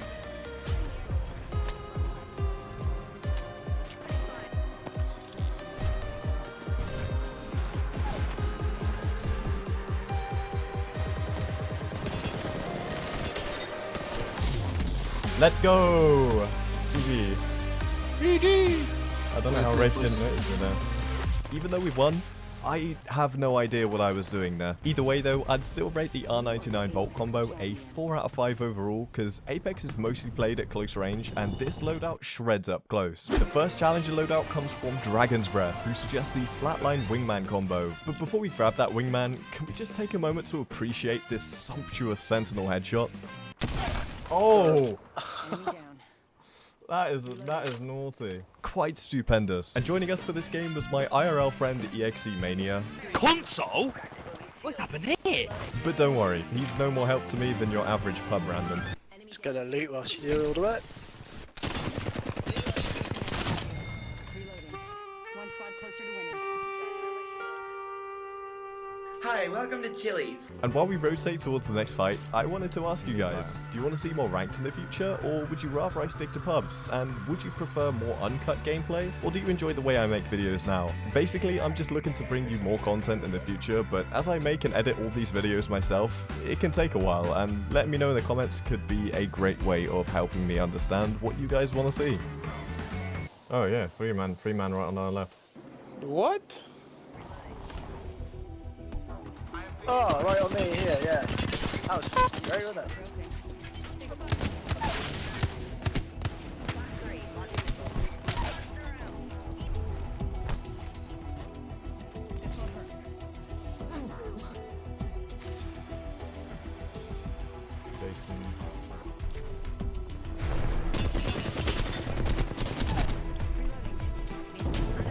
That didn't work. They're all 2 on me. Right. Your team fights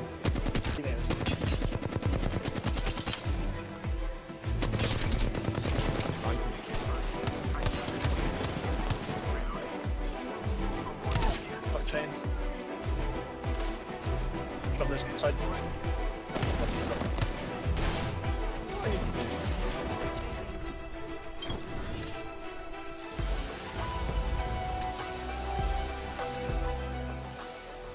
Great success! After we'd finally looted up, it was time for a long and exhausting journey to find the next team.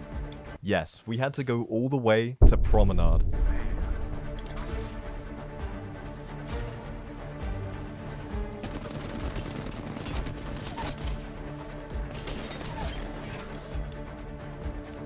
What?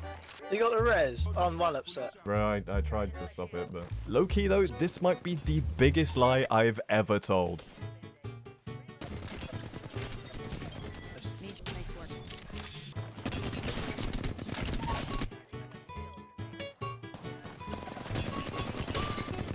This guy's got all bangs.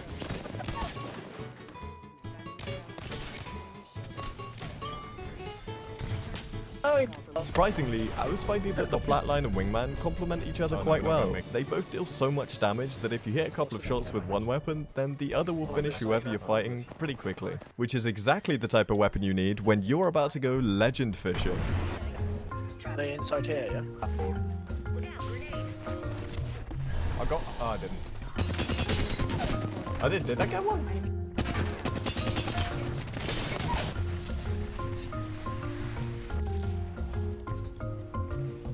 Yeah, I did. I did catch one.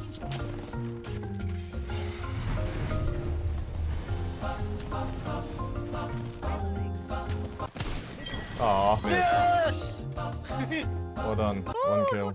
All things considered, I'm going to give the flatline wingman combo a 4.5 out of 5, moving it into the top spot for this video. And the one loadout left to challenge it comes from no other than Noko himself. But this loadout wasn't left in a YouTube comment. Instead, I saw his weapons tier list on Twitter and immediately thought, oh my god, this guy really put the alternator above the R9. So I paired the alternator with the PK, which he put in B tier. And in this game, I was paired with a guy called Super Newbie. Great, fills me with so much confidence.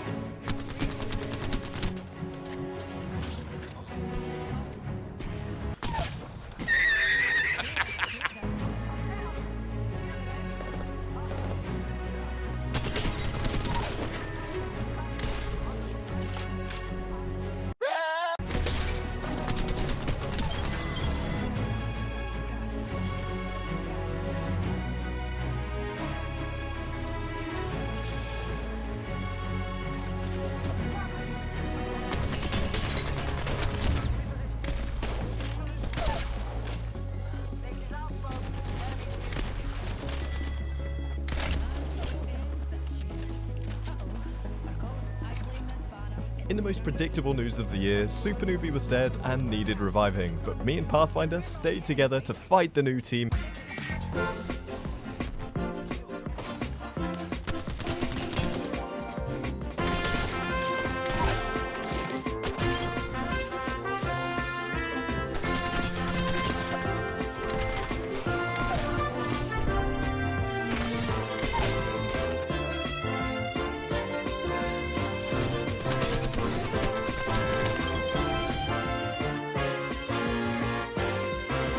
Okay, I guess we're just playing in squads of 4 now. But for now, the alternator was actually putting in work, and I was enjoying the test of using something new. Maybe Noko is onto something.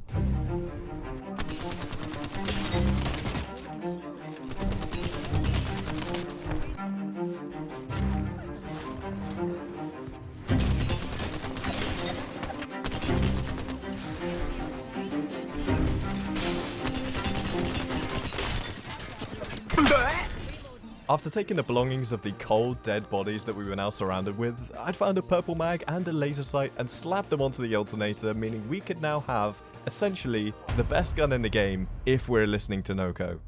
Which I wouldn't advise, but charging into the nearest fight, you'll never guess where it was. It was my insane Apex Predator level movement that was needed to save me from a sticky situation.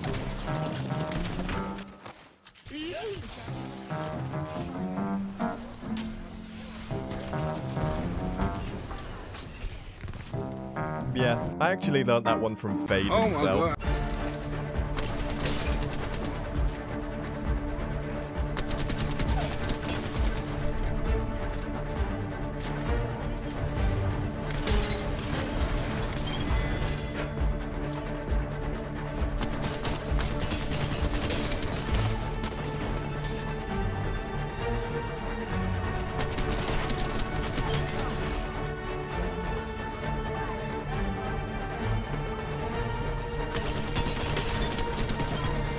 I somehow resisted the urge to take the shiny golden R99 for the final fight, but little did I know, I'd soon regret that, as I was in for the most intense, gripping, butt-cheek clenching final fight of Apex Legends history.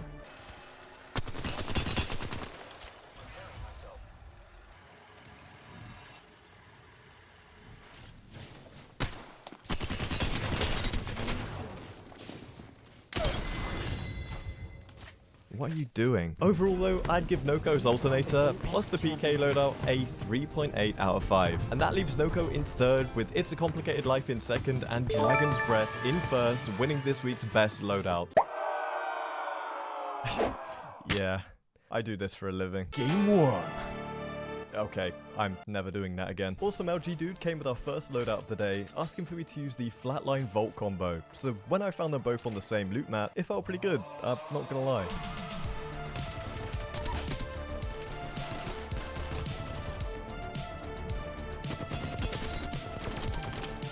Goo goo gaga.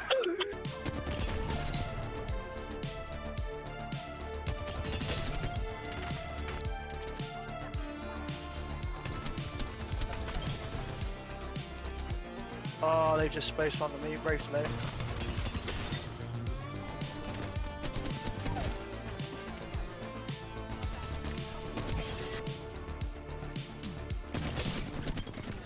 Nice.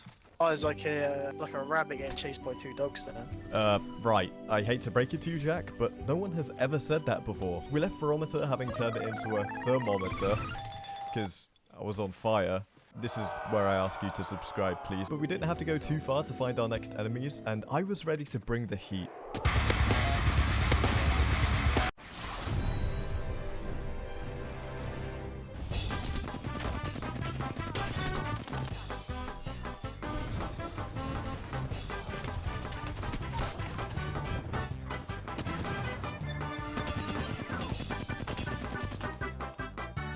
Where's that Ritz?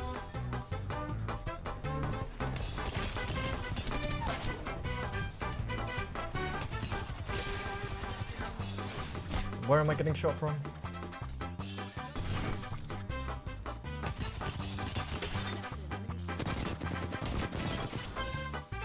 Sir William is no longer a sir.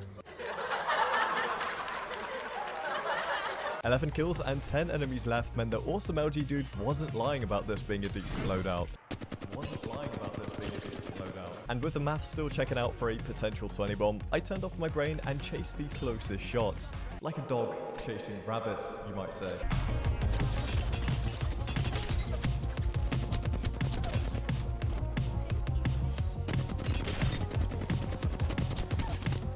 Saw you two. Oh, you're right. No! Balls! Sounds like a butler name. False. Get me my wine. And my apple and grapes. False. Feed me grapes. He's got gold, octane. He's one.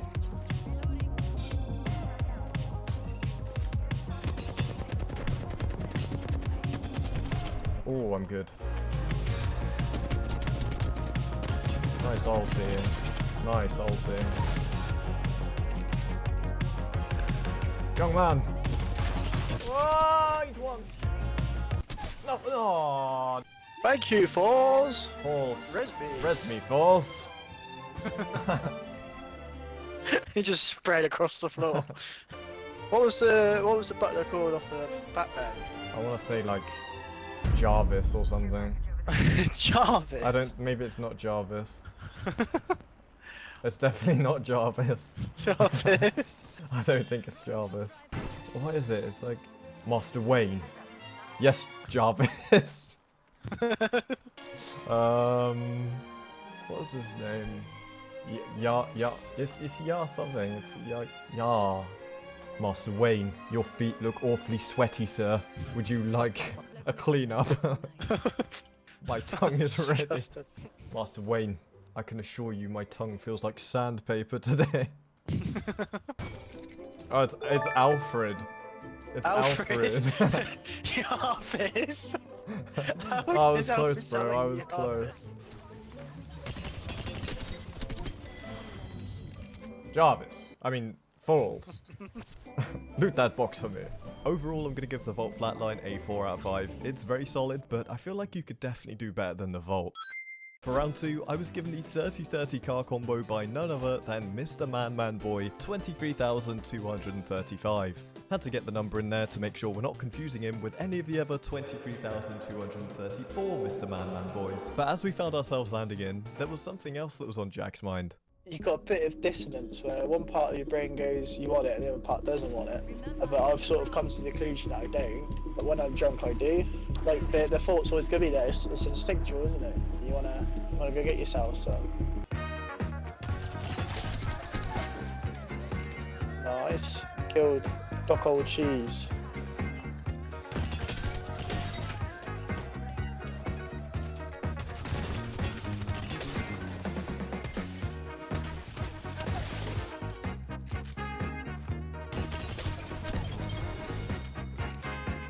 Too good. After popping a Phoenix kit and having my heart filled with pure joy by the Nessie stickers. Whoa, who are these other Nessies, fam? I've been here since day one. I thought we were bros, man. No, Norbert, bro. Those are stickers of you, man. Yeah, fam, whatever, man. I am watching you. If you're dealing with the ops, then you know we've got a problem. Anyway, moving on. We moved on into Dried Gulch. Yes, that's actually what they called this POI, and got right back into the action.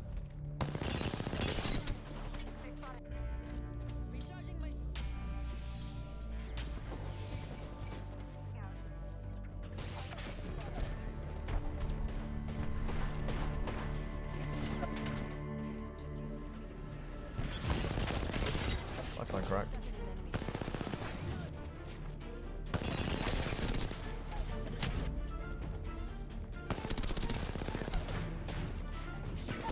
Nice job.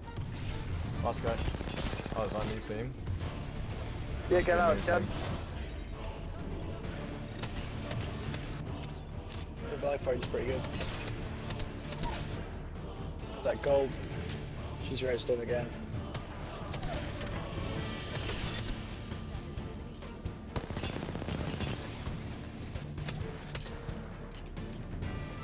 That lifeline needs to go, man.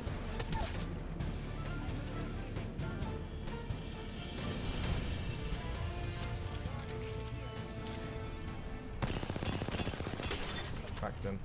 Just head back. Oh, I got a knock, but they have lifeline anyway. Instead of fighting outside the ring, I decided to send us towards zone and laugh while they kept getting down to ring damage. He keeps dying to zone. He's down bad. I think if we wait, then we're just really sad human beings. They would do it to us, but would we do it to them? Surely this decision wouldn't come back to bite us in the future. Nope. No chance of that.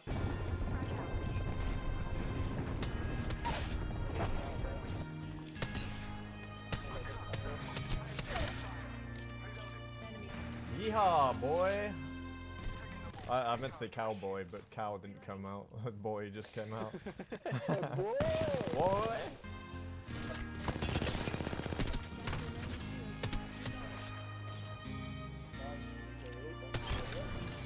Yeehaw! Listen, no amount of awkward silence will ever take away my dream of being a cowboy. The car 3030 was hitting pretty hard, which meant Mr. Man's loadout was in with a shot of topping the leaderboards. But before I can give it a score, I feel like we should let some of the enemies in the lobby decide how good it really is.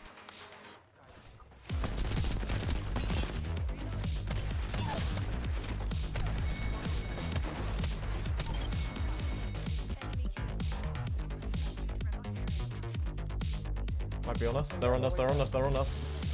Within minutes, 3 large grizzlies have surrounded us. Knocked on.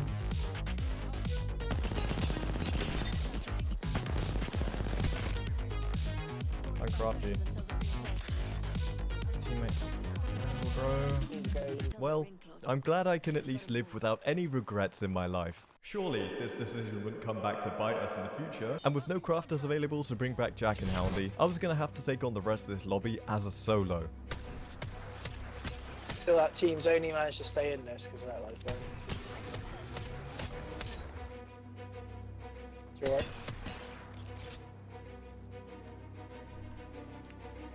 Oh, it's that lifeline team.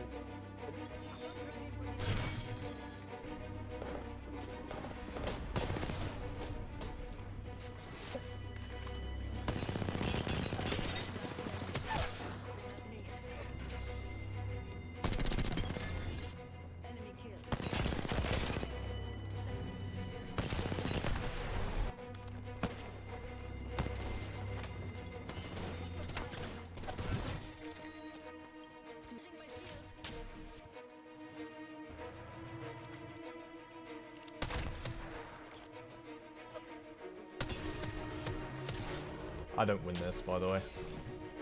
It's like near impossible for me to win from this position. You can go on, you get one of them out. And they're a fairly good team as well.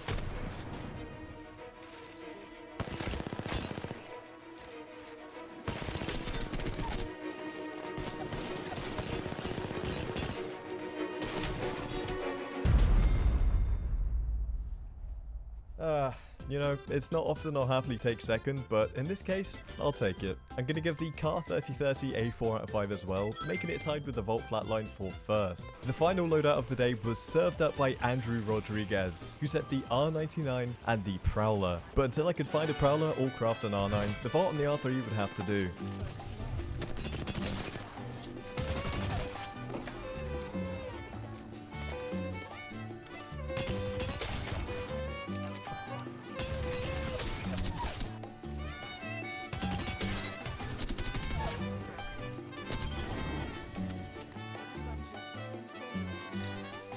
Now, I'll have you know that as a master of the R9, I know a thing or two about crafting. I love it. I love crafting.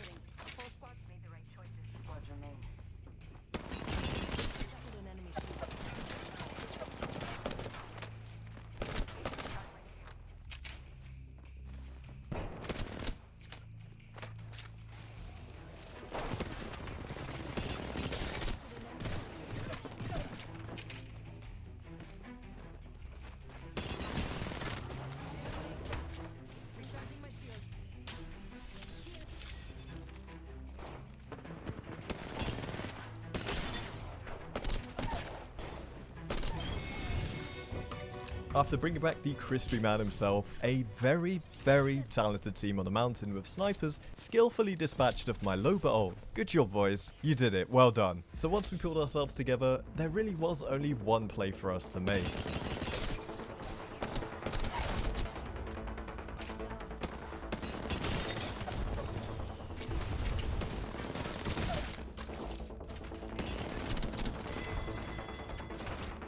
See? That's what happens when you're annoying. Now we were in a standoff with the team in the streamer building. But fortunately, as we learned earlier, everyone hates Loba ults. So I put mine down and we waited.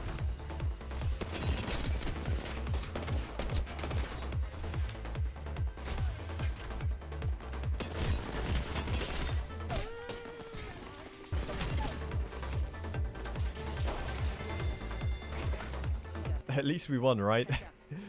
Right, now all there was left to do was rotate, clear the edge of zone, and win the game.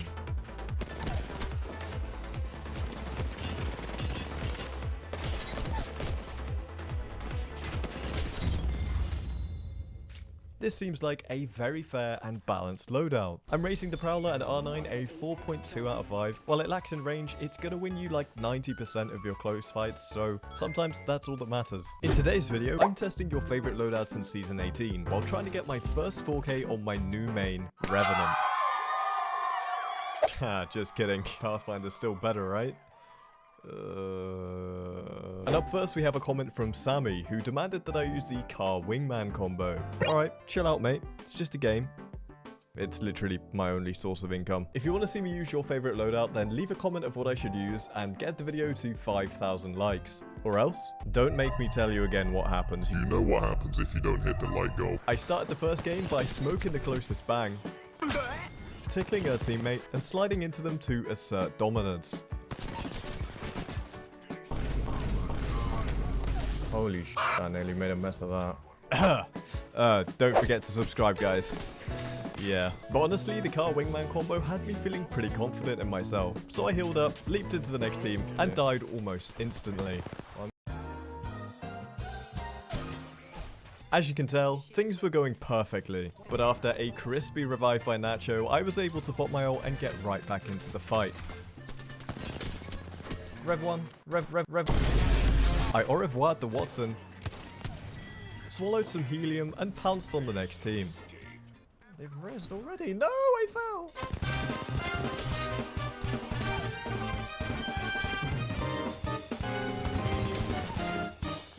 Ah yes, I'm something of a movement god myself. Wraith got shown back to the lobby, I grabbed some attachments for my naked guns, and one leap later, I was being shot in the face again. Oh, he's on the roof. Oh, he died at least.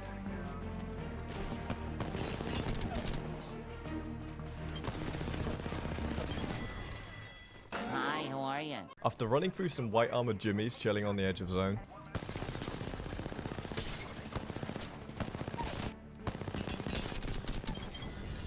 we found our way in towards bunker.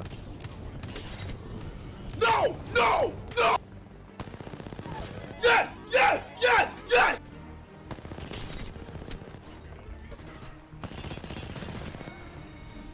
Nice. Play your life.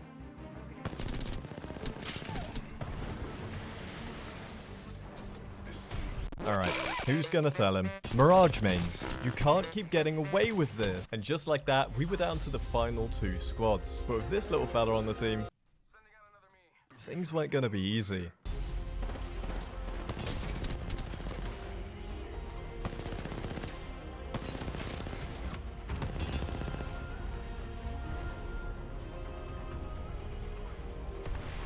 No, they've out-culted.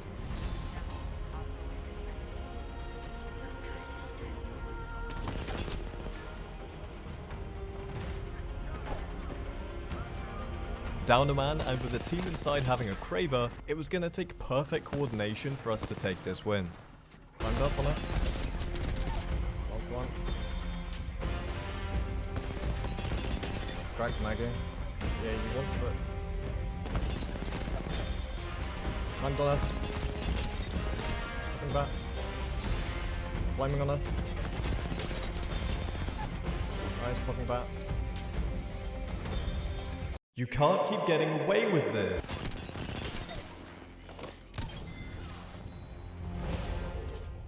We got it. My pain is immeasurable, and my day is ruined. Overall, Sammy's car wingman loadout gets a 4 out of 5 from me. It has everything you could need on the condition that you are actually able to hit your shots. That's where the problems start. Loadout 2 comes from...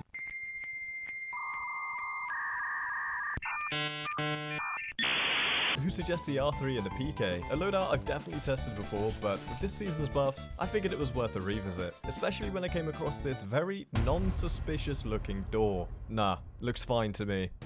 Yeah, I'm gonna swap.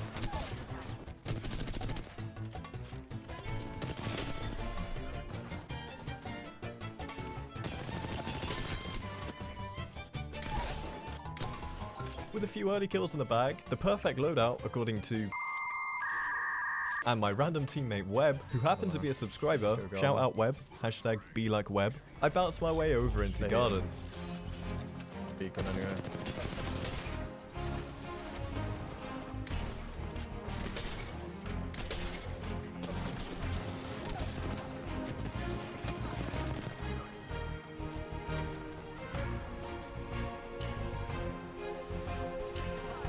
Webb.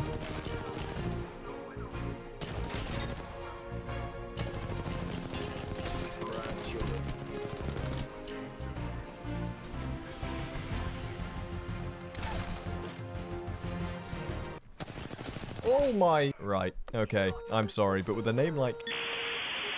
I think I'm gonna have to send this one in for review. And after extensive research, we can confirm that the final decision is... cheater. Thanks, Web. Anyway.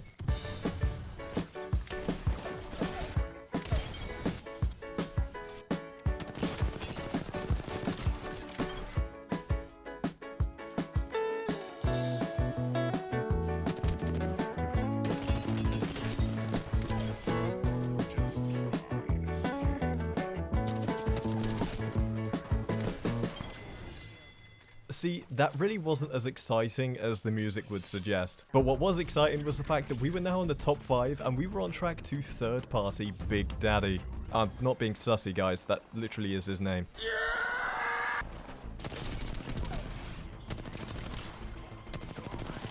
Oh, I killed our teammate. He's weak under the shadows.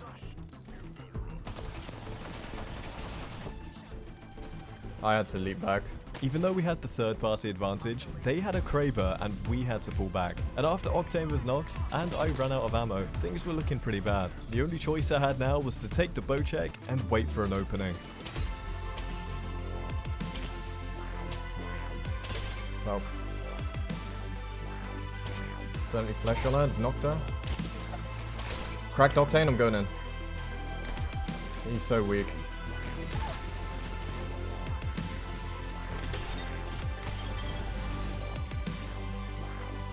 Overall, I'd give the R3 PK combo a solid 4.3 out of 5 this season. It would be a 5 out of 5, but unfortunately, the hemlock exists, so yeah. Naughty boy, you teasing me. Good boy, good boy. Naughty, naughty. And today's final contender is Crystical's R99 30-30 combo, because how can I refuse that profile picture, really? And when I landed on the R9 at Labs, I dropped 250 damage and still hadn't knocked anyone. I decided to take some time out and crawl around in the dirt where you belong if you can't knock someone off the drop with one of the best guns in the game, especially when you're level 100 with it. But after healing up and taking a 30-30, I knew what I had to do. Crab walk.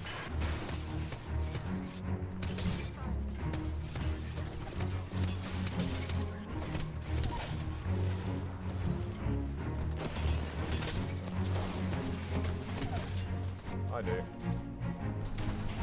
Hello.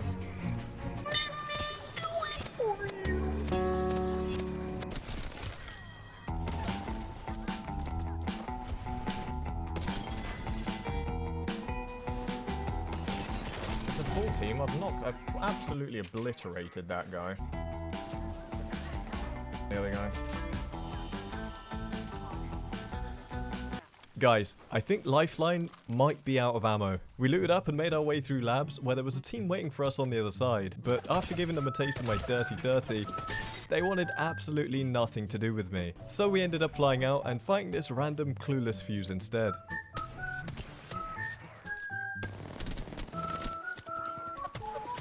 How have I not killed him there? That is a shocking, shocking display.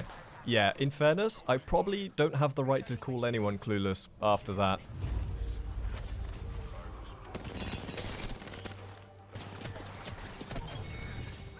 Oh, walking up on me. Very risky spot to be taking.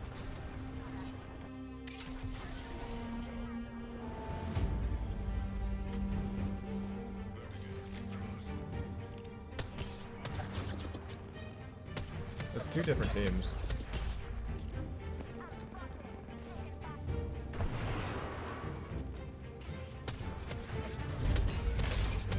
I 151 on the third party.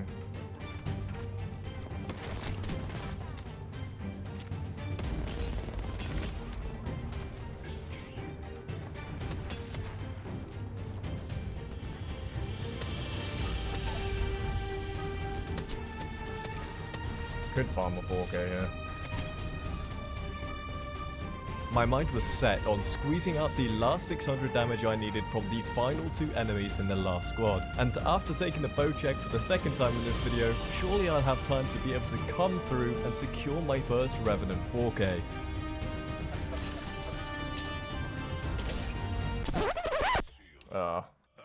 Right, well, the whole point of farming is that you're not actually supposed to kill the enemies, but it was fine. I'd just chill at the back while they revive and heal up.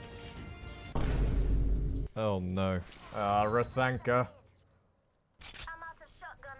Overall, I'm giving the R9 3030 a 3.8 out of 5 this season, but what I did do in game 1 was drop in with Horizon and grab an R9 as part of Lindell's R9 Havoc combo.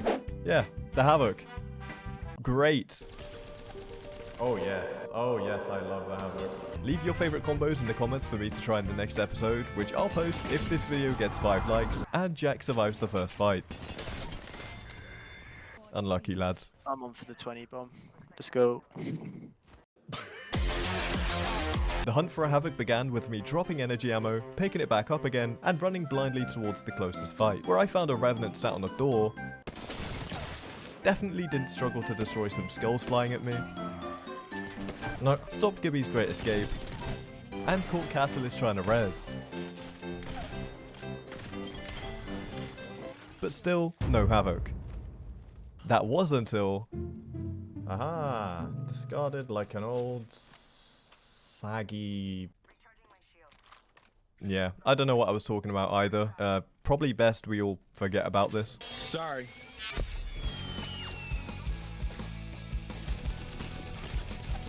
Oh yes, I love the Havoc. He's just so much better than me. God bless America. Oh. Labs. Correct. Do you have a second to talk about the Allfather?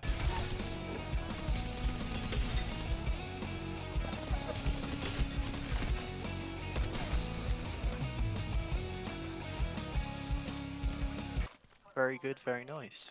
Well, there goes my 20 bomb. Jack, I hate to tell you this. There was no 20 bomb. The 20 bomb was the fun we had along the way.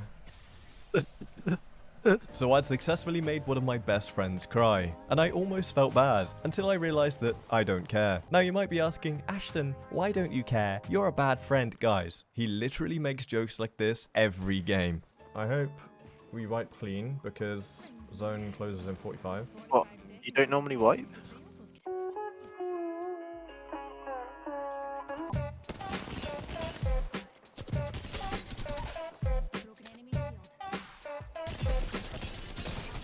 You know what, the Havoc's, it's not bad.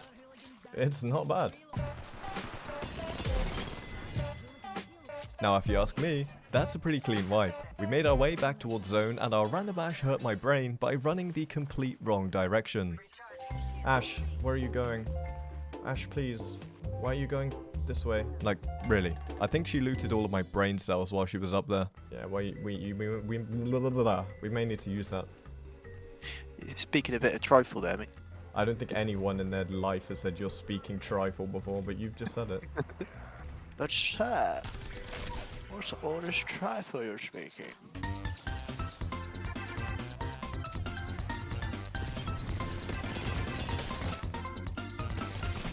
Bro's getting sucked. Hold up.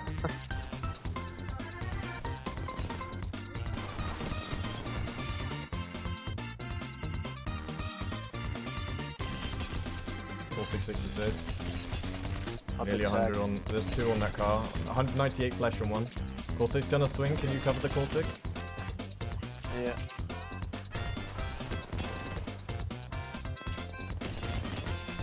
Big smoky. He's weak. He's just throwing all his gas at me. I think the Vantage just left them mid-fight. As we went in search of the Vantage, we ended up back where this game began. Those are some really long legs, man.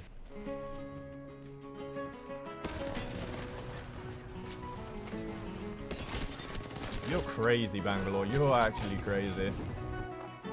Vantage is behind us. That's fine. Maybe she's gonna res.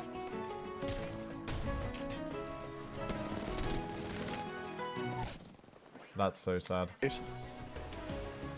Ah. Flying. Outgunned, outnumbered, on a suicide mission. But the sand and rocks here, stained with thousands of years of warfare, they will remember us for this.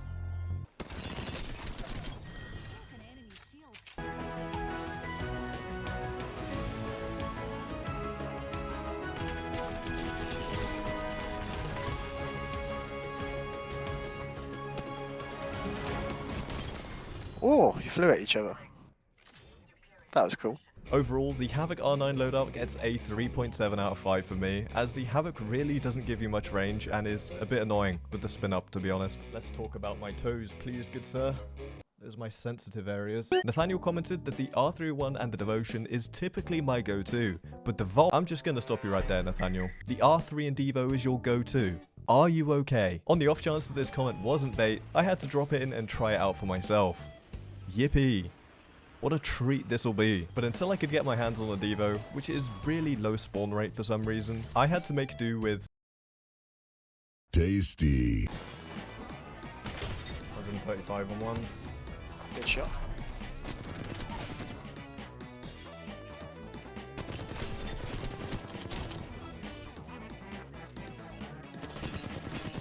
Cracked. Nice. Nice call out. I need an R301, please. They pin teammate down a sec. I'm a bit pinned here. 3 man up there. What the? That's very interesting. He's jumping on your head. That's fine. I don't really know why he would do that. Silly man. On our way out of Power Grid, the boys from Fight Night tried pulling up on a drive-by. Little did they know that I was the only player in Apex history willingly to use the Devo. Oh! Take that. Last one here. Got it. 100. Surprisingly, it was a great success. After looting, we flew in towards the center of the map, which is known by many names. But which is the correct name? Is it A, Hammond Labs, B, Bucket Boy's Secret Lair, or C, on the PS5? Yeah. Rezzing under us? Nice shot. Rezzing on me?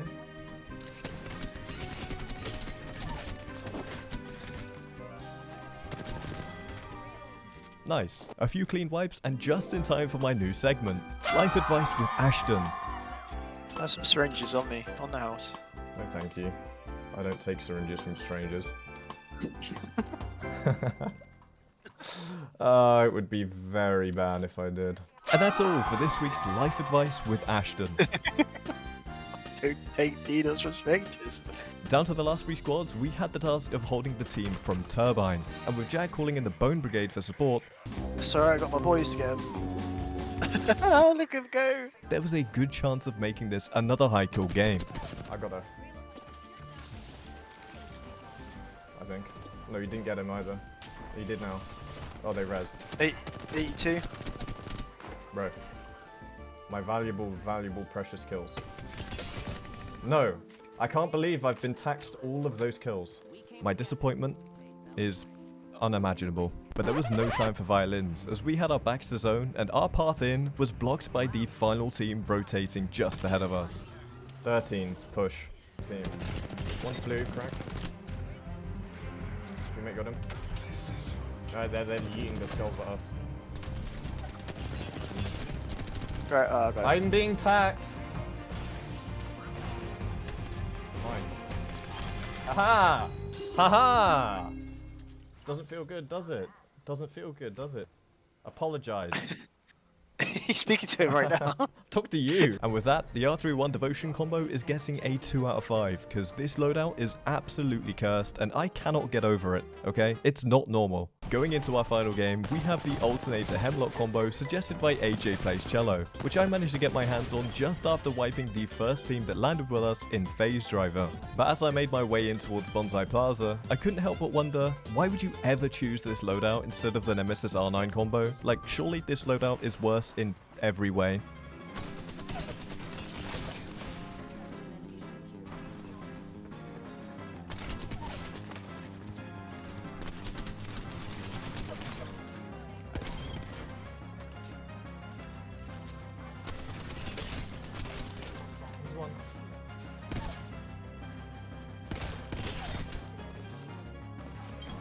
Who's next? Come on, boys. Oh, God. He's next.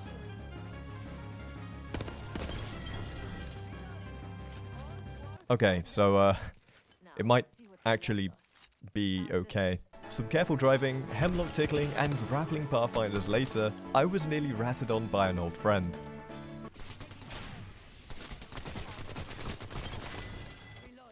Captain Price.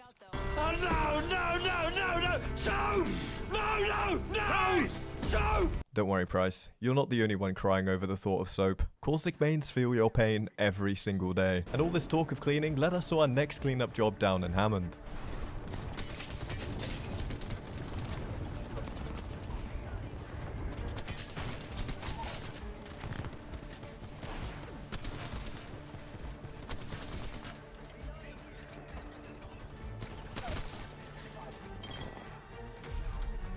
As we pushed the team outside off the res beacon, we were shot in the back and lost our random bloodhound. This is truly a tragic and sad moment. Rest in peace, Chris, my guy. But Bloodhound's sacrifice would not be for nothing, as it led to us repositioning into the best spot in zone.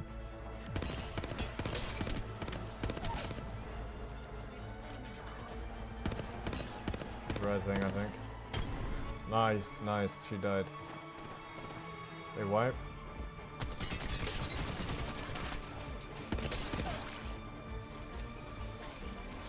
Nice. Where?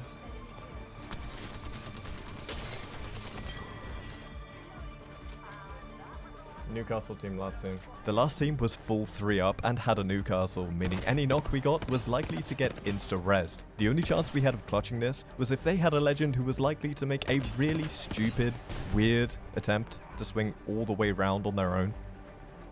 Wait a minute. Kill Octane.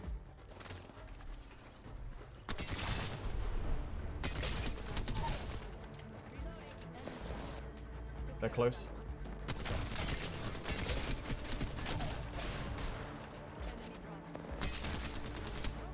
Popping a bat, popping a bat.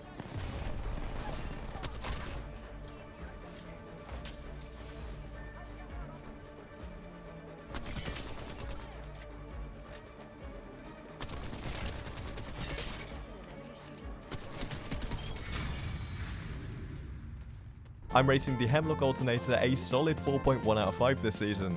It's pretty sturdy. You guys sent in your favorite loadouts in Apex for me to test and try to find the best 2 weapons in Season 19. It's fair to say you didn't disappoint. Oh, and Colin sent in his favorite pizza toppings. Tuna? Really, Colin? Comment your favorite loadout for a chance to be featured and get the video to 3,000 likes for the next episode. Loadout 1 comes from a friend of the channel, President Barack Obama. You need to try this combo. Double R301 is beast. Nice one, Barack. That loadout sounds absolutely terrible, but until I could get my greasy little hands on a crafter, I'd have to make do with whatever I landed on. Nice, there's one on the left.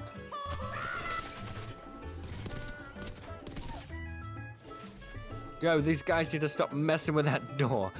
The devious doorman. No! Yeah.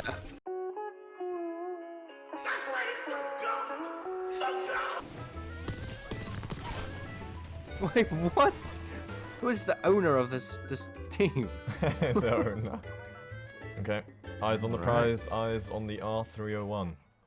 R301. Fun, fun, fun. R301.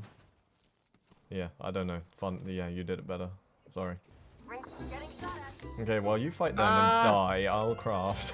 How about that? Sounds like a plan. Unfortunately for me, Obama clearly hadn't considered that I might be broke. If you're a broke boy, just say so. But you can be rich, famous, and extremely gorgeous if you simply press subscribe right now. It's a scientific fact that all Simply Ashton subscribers find true love within their first 3 months of being subscribed, so waste no time in subscribing today. While I left merch to take care of business. Go on, Revy boy. Go on. I rotated south, crafted the 301, and put my aim to the test. Oh, yeah, insane damage. No. Oh, of course. Of course. He lands it right on my low barrel. Oh, you... No way. You horrible man. I'm dead. No, thanks. I'm alive.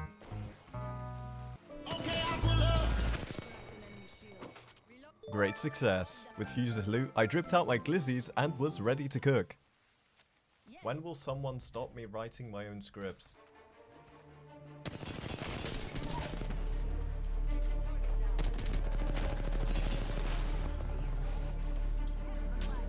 What? That scared me. Came out the corner just covered in Goop. I'm gonna go up this side. I'm gonna go up here. Okay, I'm going up in the middle. 150 on him. Oh, hello. Very nice.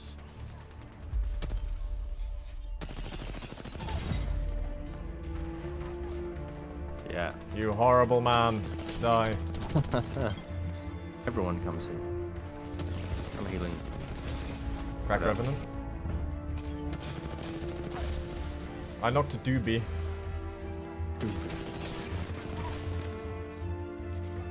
The other guy's sitting on a drone 100 meters away, I think. You're not going anywhere, Revenant. You're not going anywhere. Where do you think you're going? Where do you think you're going? Ah, I'm such a horrible person. Accidentally destroyed your ult. I'm very sorry. That's alright.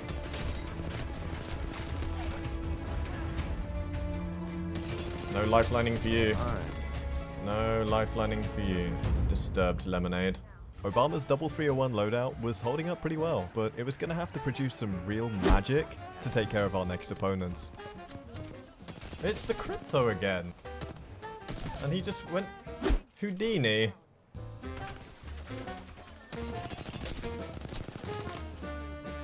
Well, I don't really know where his friends are, but I'm going this way. Fun over here.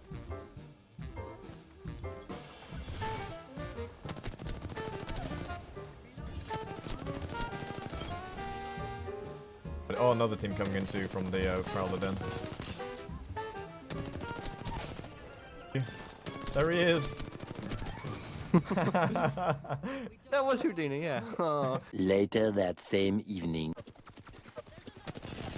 Oh, I might die. Oh. See, this is what happens when you kill a national treasure. I'm sorry, Houdini. Please forgive me. No, shut up, you weirdo. That was one life down with 2 to go, and with 25 other players still fighting, we weren't out of the frying pan just yet. But I wasn't done cooking just yet. I'm taking a peek on the bottom floor. Oh, he has a wingman. Ooh, he's almost dead. Lifeline here. One bullet, one bullet. Yeah. Yeah, boy.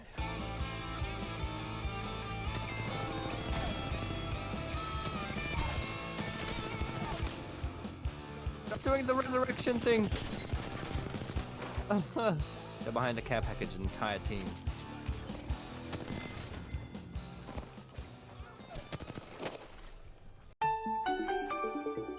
Hello. There's a lifeline here. Ah, I get stuck on knockdown plays. I'm dead. I'm dead. It's quite alright. It's not alright. Now, in case you didn't realize, it definitely wasn't alright. Down to our last strike. We couldn't afford to die again, so where better to land than on top of a caustic team? Makes sense to me. Oh, it's a caustic team in the middle. Oh. It's a caustic Newcastle catalyst. This yeah, the caustic got an alternator and a rampage. He's one bullet. Guys behind us, trying to climb up on us. Okay, it can get over here. That'd be awesome. Bangalore dropped, so she's good. The guy dropped after him. Crazy. Ow!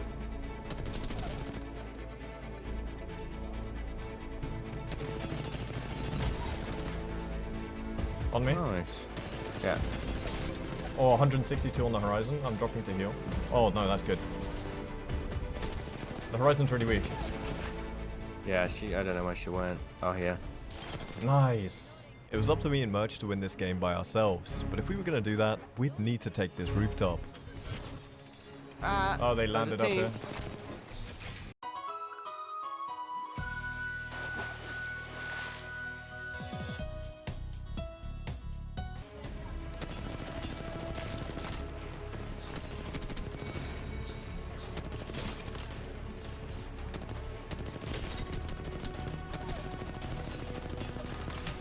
Climbing on us? Yeah. Another one behind you. Oh no! Stop climbing on us, it's so impolite. I'm dropping. Yeah.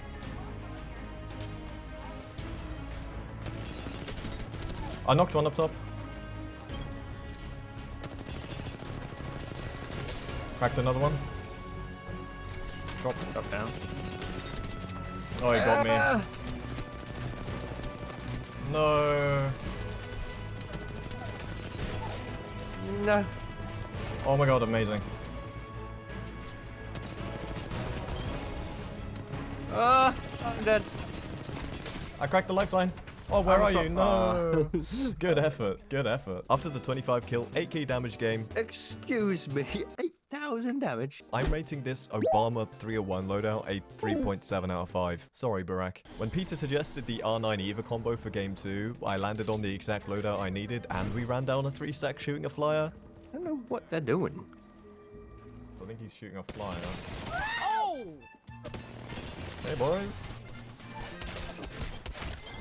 Nice. I wasn't prepared for how funny this game was actually going to be.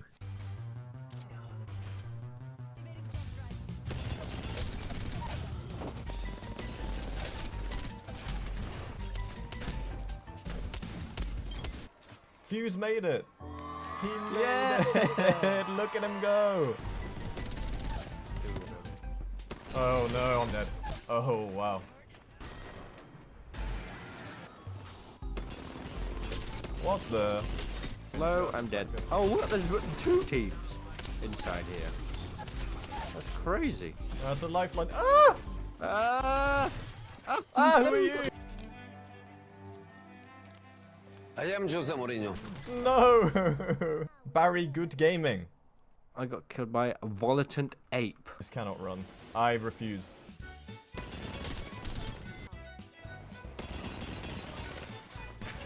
Why You got this coming, Barry. I might go down. Oh no, I won't. What just happened? Barry's down. Nice. The others are coming up. I hit one for 100. Yeah. He tagged him. Nice, Newcastle's gonna come. I just want to stop him rezzing. He's gonna do it anyway. Where? He's up. I'll guard the babies. You go up there. You got it. Penguin fuse. Nice.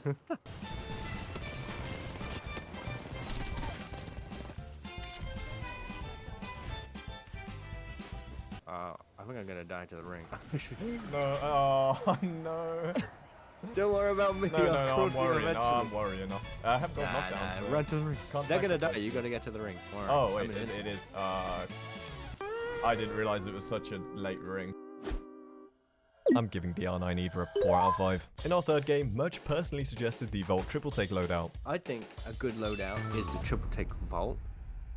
Great. I love crafting. So until I made it to a crafter to actually get the loadout I'm supposed to use, here's a fun clip of me doing stuff.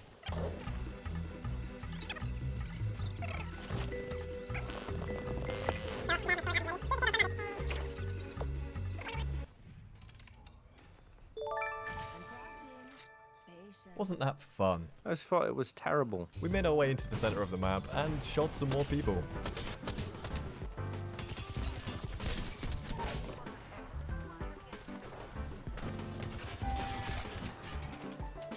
Well. Nope, no scooping today, Newcastle. But these weren't just any people. It was Ludwig van Beethoven. It's nice to meet you, but it's even better to meet me. Yeah, so this fight was gonna be a classic. A full team just landed on them. Hold it. Peacekeeping. Get that.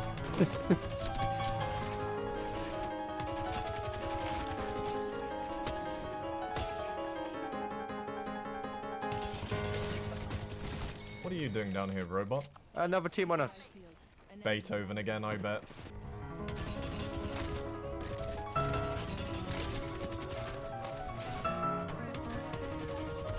Oh, so many people. Oi. Very good. It was at this moment that I realized that we'd killed Beethoven 3 times. He probably had no audio. He was deaf. As the zone closed in on us and we squeezed our way into C-Note, fighting through waves of teams all fighting for the same tiny space. no, the zone! We eventually managed to find our way into some cover and reset. Now it was time to see if the triple take vault combo had what it takes to see out a sweaty endgame. I might be a little goblin here and peek this portal. That sounds very fun. Oh, they have lifeline. Huh? Oh my. Quite alright. Oh, on the door, on the door. Oh, he went back through. I'm pushing the portal back.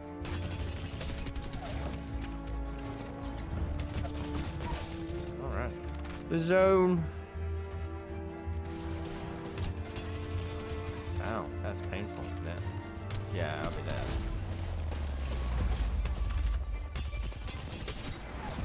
Maxon, no!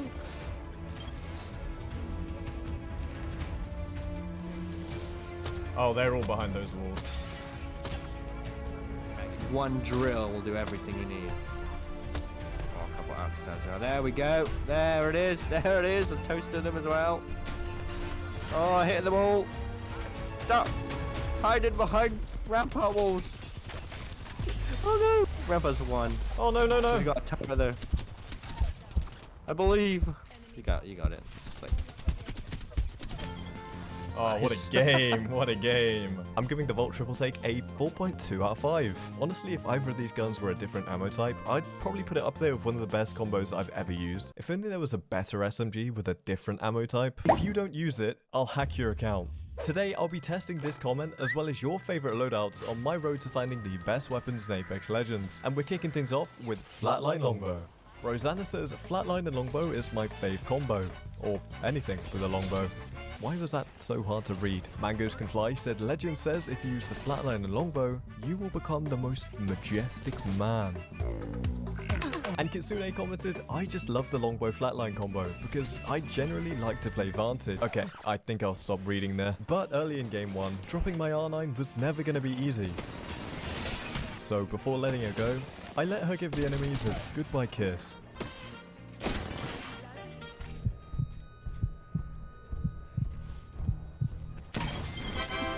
Before finding myself a longbow and a flatline. Don't judge my longbow skin. They're the only love heart emojis I ever get to see. Only you can make the pain go away though by hitting that subscribe button right now. That's right. I am that desperate. Luckily for me, if company was what I wanted, then this moon had enough feisty locals to fill my quota. Only problem was, this company was lethal. And Jack was also very clueless and died for free. This meant the first true test of the longbow flatline was going to be a 3v1 scenario versus an enemy conduit. And after picking off the enemy octane for free, I knew if I wanted to win this fight, I'd have to thump her.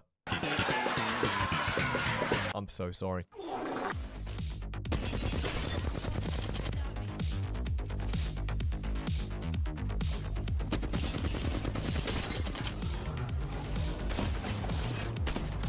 God, I hate that character.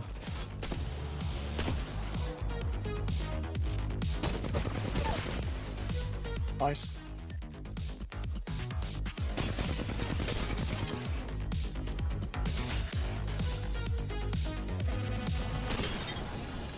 Oh, that was sweet. I think I clutched so hard that Jack disconnected. Bro really do be sounding like AI out here. Might have to change his name to GPT Mania. You know what? 1 like equals 1 headset for Jack. And if we get 5k likes, then I'll buy him a new one. And one extremely short and definitely not laggy rotation later. We were one of 4 squads remaining. And while Jack went off to bring back the Maggie, I put the longbow in charge of showing the enemies who is the lord of this ring.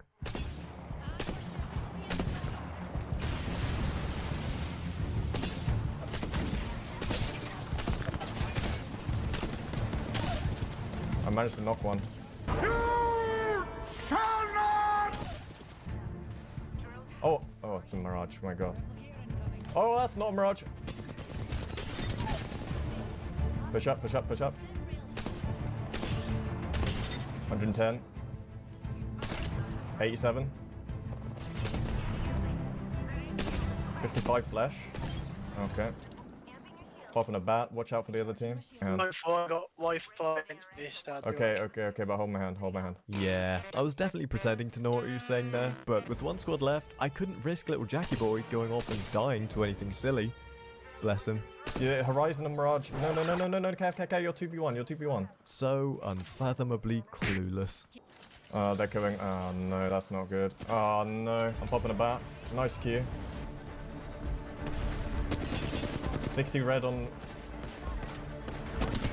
Again. Zone.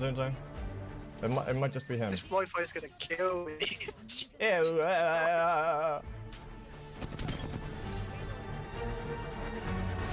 Oh no, I didn't think he would be weird. I think it's just him.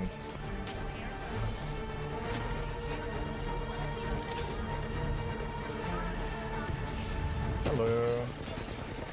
Oh, I whipped, kinda. Yay! The longbow flatline gets a 3.9 out of 5 overall. I really like both of these guns. I just think they both do better with different secondaries, but I guess what I think doesn't really matter, because Charlie says, Car and Sentinel. If you don't use it, I'll hack your account. Great job on the video. Keep it up. Zaid said, Sentinel and Car SMG. And Tristan finished with, can you please do the Car and Sentinel? If you do, you'll get a bowl of rice. Who do you think I am, Tristan? You think I'd really sell out for a bowl of rice? Now you might be wondering, why are you playing Watson? And honestly, I have no idea. Especially when I fence at 4 miles an hour. And Jack just stands in the way of them anyway. But for this game, I was French and there was nothing I could do about it. Quite unfortunate. But as I was battling through team after team, desperately searching for a Sentinel to finish this loadout, I learned an important life lesson. Sometimes, life is gonna feed you frogs, crusty baguettes, disgusting slimy creatures, and other French cuisine. But when you look past the oozing, gooing, often green and brown and nasty looking outside, you can often see that, okay, I found my Sentinel, I'm over it. We came into zone by the edge of Terraformer, clearing our backs of any lurking yellow Transformer looking dudes along the way. I want you to give it up for Robo Bitch.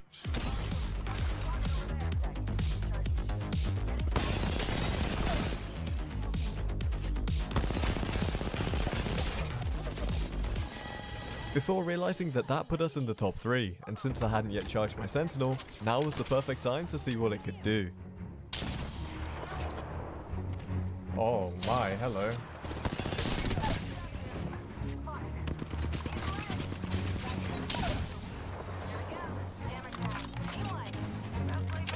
Zone closing, wouldn't get gate kept. Yep. 88 on 1. Come this way, come this way, come this way, come this way. They're on me. Me. Losing Jack on the way in meant that we were now pinned and outnumbered. If I was going to survive, this clutch needed to be a biggie.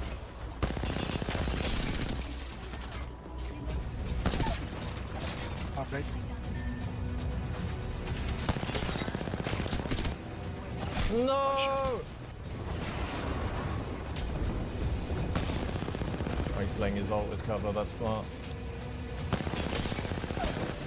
I like that though. I don't like that, he's res Gibby. Oh, he's resing. I can't see.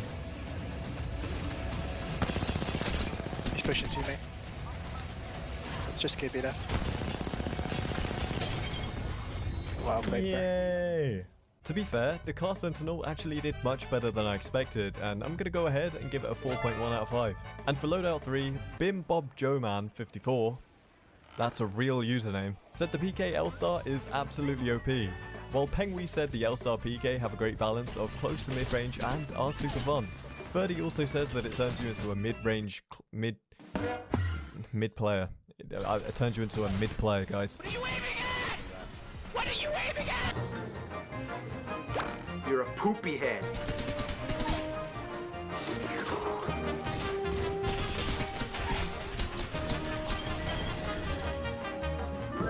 Uh-oh.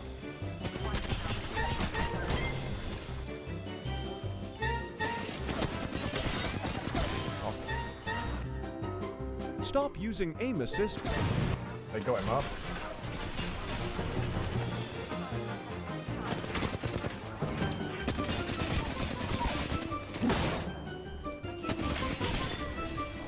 My rewards for winning the Battle of Bonsai was the PK I needed to complete this loadout.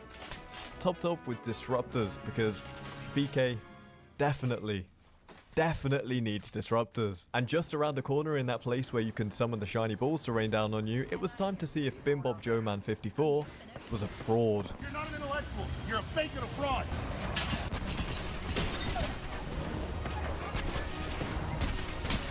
Oh! Oh god, I'm going.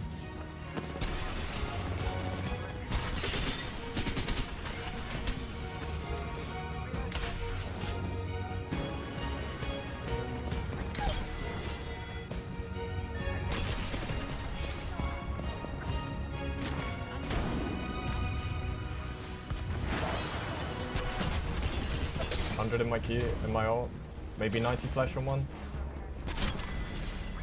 Now you may not have noticed, but I definitely didn't use the PK once in either of those fights. It turned out that the L-Star had such good close range and high mag capacity that often I didn't need to even swap. It just made more sense to keep shooting and stop shooting for a second, and then shoot again. So maybe, actually, it might be one of the best guns in the game. But with 3 squads remaining, I was determined to push this loadout to the max and see just how good it can be at close range. They're getting res down here, by the way. I'm sending it.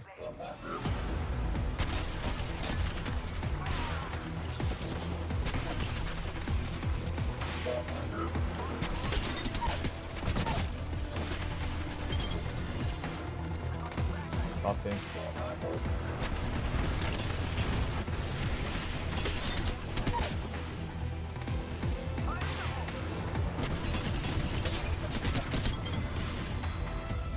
That's not a bad loadout. Okay, turns out it's pretty good.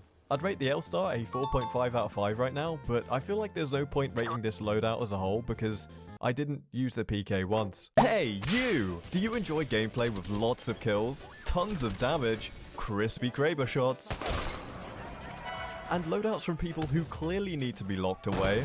Like, seriously, I'm not doing double charge rifle again, ooga booga man. Well, good news! I'm back testing your your amazing loadout suggestions in Apex Legends, and first up is Kunai Tech, who said, Havoc is nuts! What are you talking about? I dropped a 20 bomb using Havoc and R99. 20 bomb, yeah? We'll see about that.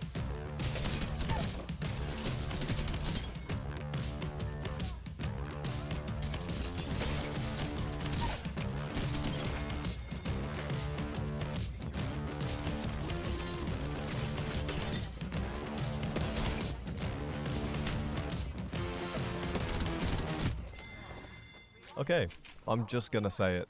This gun? Why is it always the best gun in the game whenever they buff it? I mean, this thing is literally naked right now. Naked! And it's doing this to people.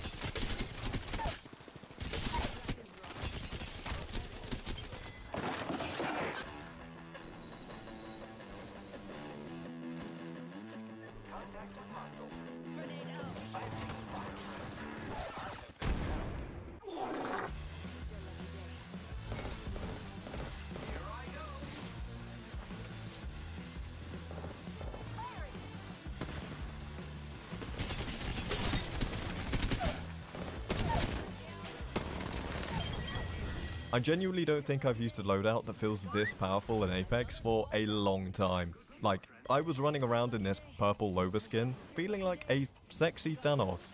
Subscribe for more sexy Thanos if you like that. But instead of snapping my fingers, I was hosing people down with blood-boiling laser bullets.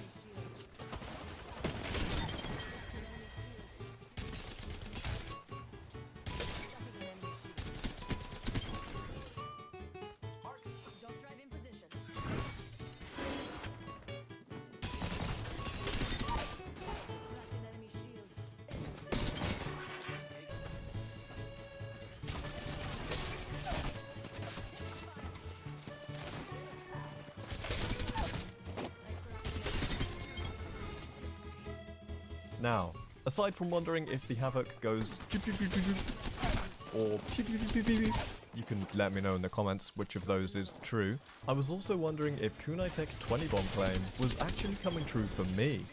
So with just 2 squads left and 16 kills already in the bag, I knew exactly what I had to do. Before I fight this final team, let me make one thing very, very clear. There was absolutely no begging for any kills along the way.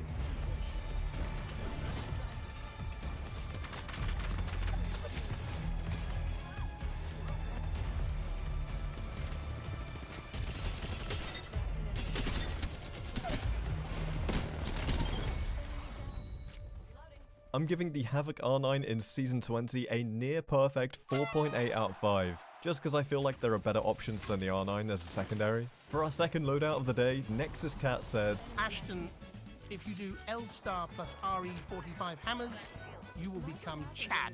And then this guy said L star RE, and then a thumbs up emoji, and what I can only assume is Shrek in emoji form. This is very concerning. Will I become Chad, or will I become Shrek? Is this little dude actually Shrek, or is it in fact Chad?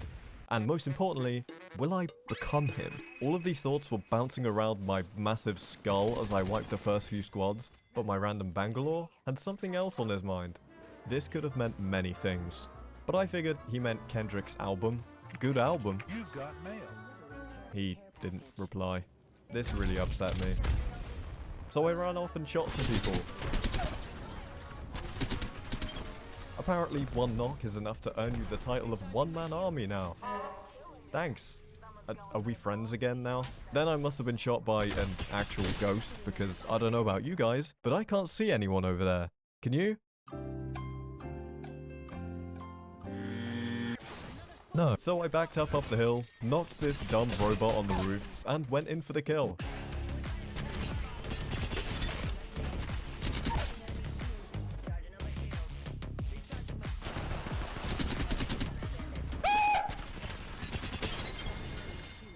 When we got thirded, I left my teammate to die a slow and painful death. But he should be grateful, because I immediately ran to craft the boys back to life, but was slowed down by this stupid, old, Scottish bitch. She definitely had some haggis to go and munch on, so I kindly showed her where to go and f off to with my RE45.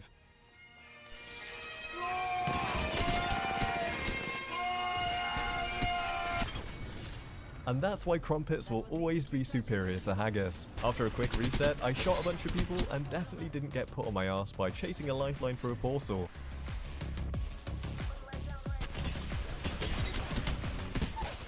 Before getting picked up and valiantly leaving my teammates to die once again. But this time, they didn't die. We were still, however, being sieged by another full team. But what they didn't know is that I was changing. I was evolving. I was becoming Chad.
Don't say that, bro. I'm sure you did something. Oh. I see. Damn is a good album, though. I'd give the L-Star RE a 3 out of 5, and 2.9 of those points are going to the L-Star, because it slaps. It is a slapping gun. It is very good at slapping people. One of my favorite comments came from Bob Bickelson. Great name. Fantastic name. Women love him. And he said, "My loadout is always an alternator and a Spitfire. Or a Spitfire and a Devolution. I am fine with both." And since he said he was fine with both, I naturally went for the more cursed option in the Spitfire, and as he likes to call it, the devolution. And this turned out to be a great choice, landing on my favorite gun in the game, the Devalion, that I myself have so much experience with that I know exactly how to make this gun good. Like for example, blindly shooting round corners.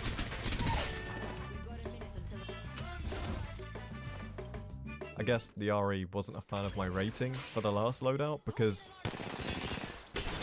this boy throwing hands right now.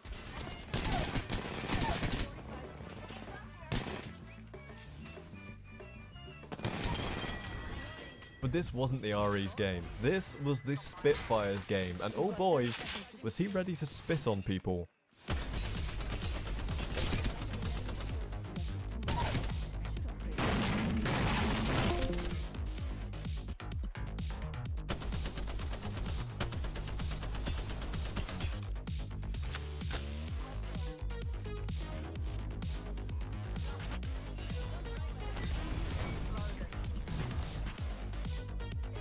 I don't know what I'm doing! Ah!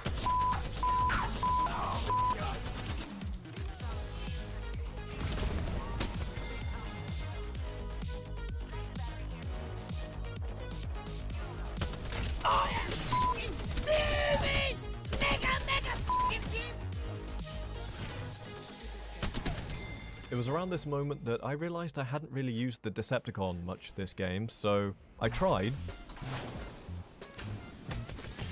And immediately regretted my life choices. And talking about regretting life choices, this Wraith definitely regretted her life choices when I hosed her down with a Spitfire because she was trying to gatekeep me. That was a bit silly, wasn't it? You silly little Wraith.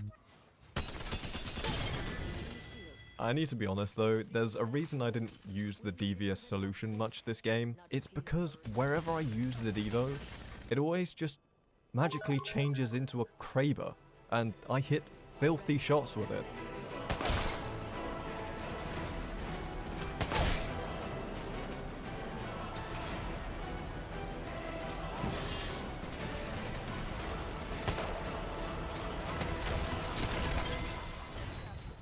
Yes, ladies and gentlemen, this is a 1 out of 5 loadout. Absolutely f***ing awful. Howdy, I'm back. I'm back testing your favorite loadouts in Season 21. Up first, we've got a comment from Inspire, and he says, Yeah, so Flatline and R99 is like mushrooms. You know what I means? Yeah, bro really is out here spitting facts. Allow me to introduce you to Game 1's teammates, Cherry Cloud and Leaded Princess. Look at their cute matching badges, cute legend combo, and here I am on the edge as a third wheel with my thumbs up, thinking, heh, I'm desperately lonely. It was pretty clear early on that they were an E-couple, but the only couple I cared about was the couple of kills I was going to pick up off the drop.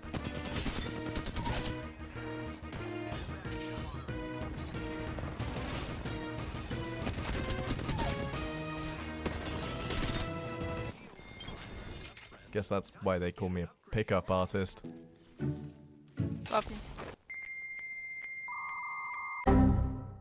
Do you ever just cringe so hard that your whole game crashes?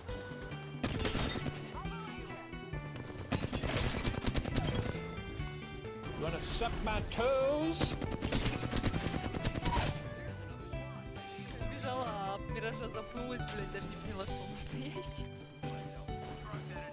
Why is he sniping with a PK?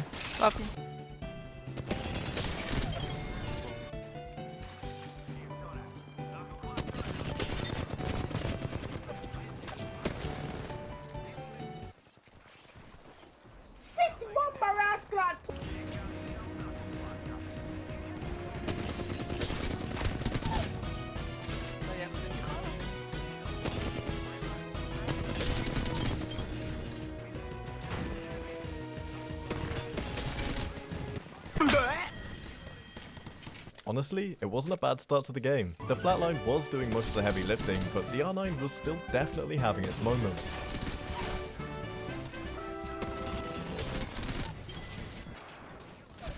Ah, f*** off. Luckily for me, I had Big there to pick me up and help me reset.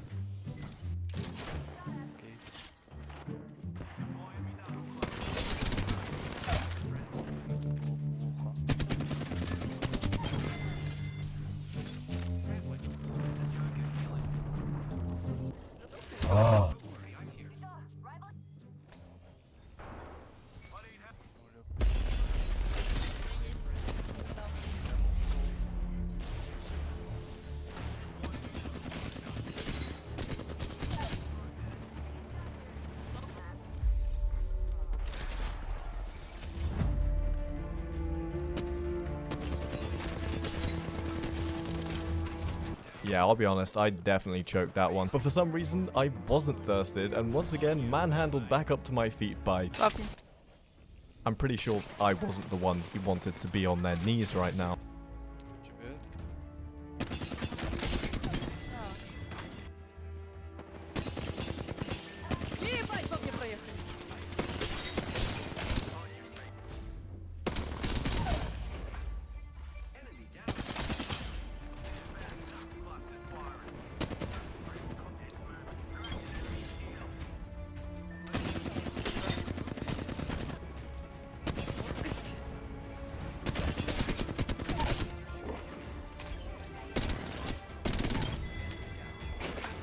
Уже кого-то убил. Последняя, по-моему.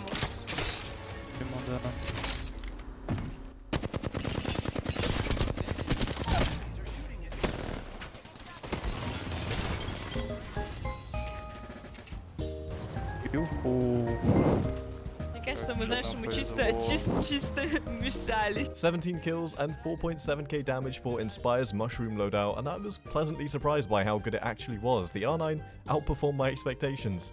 Бля, чисто у него не хватило 3 убийства до 20 убийств. Хотя мне кажется, у него 100% уже есть эта ачивка. Easily a 4.5 out of 5 loadout. In game number 2, I was testing Eclipse's Rampage PK loadout. You don't send that many thumbs up unless you're absolutely certain that your loadout, indeed, hits diffy.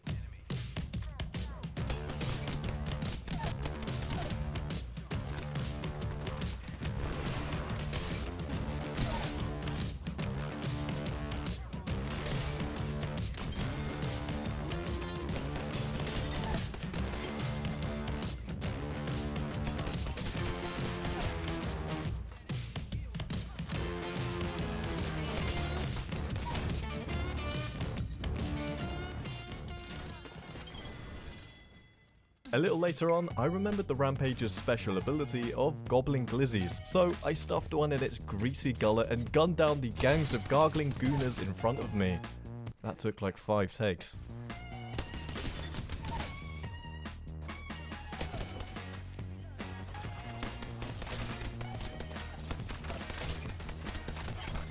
I wanted to test a bunch of different optics on the Rampage since Respawn did fix the Rampage optic bug in this season's update, so I picked up a 3x and tried my luck.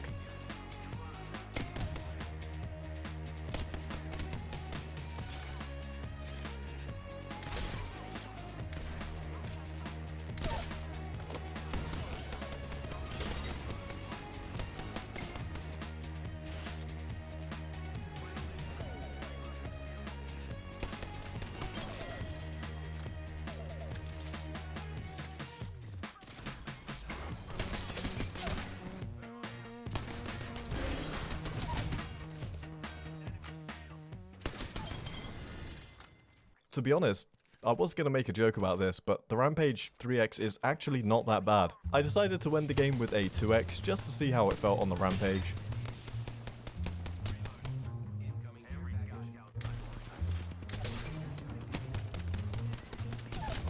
And my PK may have turned into a devotion at some point. I don't know how that happened. But in the end, I finished the game off with just under 4k damage and 18 kills. The Rampage PK definitely did surprise me with how decent it ended up being, and I'd give it a 4.5. No, I wouldn't. I'd give it a 4 out of 5. Our third game started off with me and Jack taking on an intense 2v4.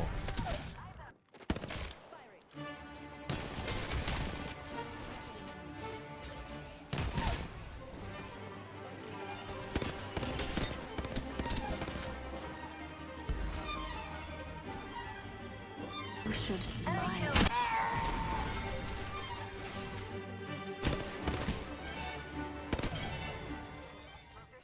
Which I came out of looking healthy and happy. And this game's loadout was chosen by Ace Prism, who wanted me to try the G7 Hemlock combo. And with the G7 having just been buffed, and the Hemlock being the Hemlock, this sounded pretty decent. But just how decent it was going to be put to the test pretty early on, when Jack was caught doing Jack things, and left me to pick up the pieces.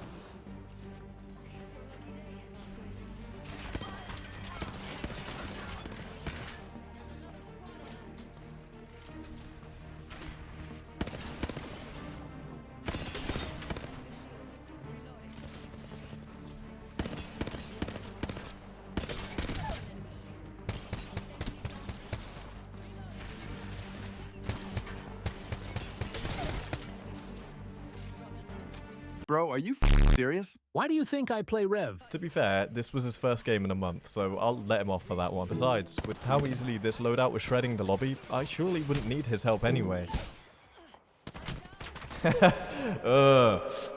So, my lord and savior EXE man, also known as Jack, also known as the best player in Apex Legends history, somehow managed to defy all odds and res me back in. After taking out a gatekeeping duo,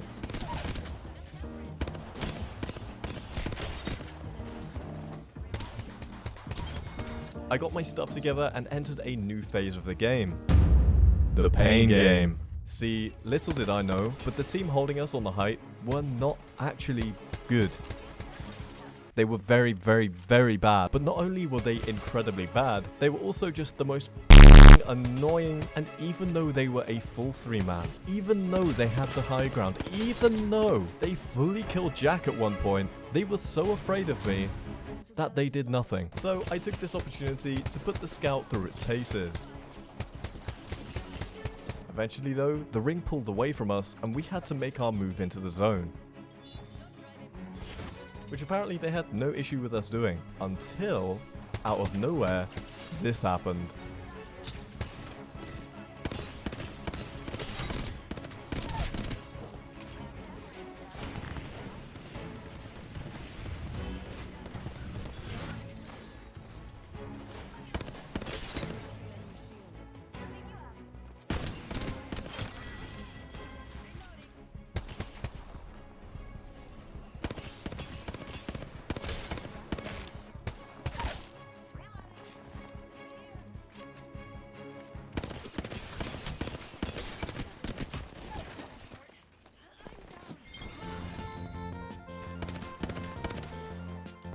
I'm not sorry for this at all. This was definitely a really fun loadout to use and helped me farm a lot of damage, but overall I wouldn't use these two guns as a loadout combo, so for me, this combo is a 2 out of 5. Season 22.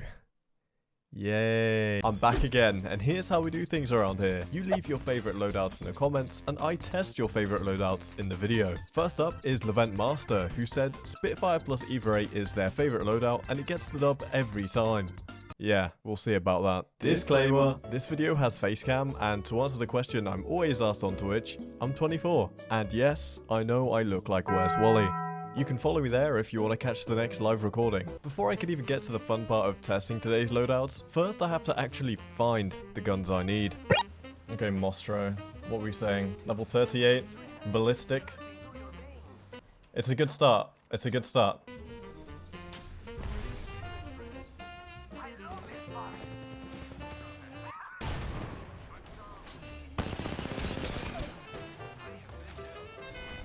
Yippee!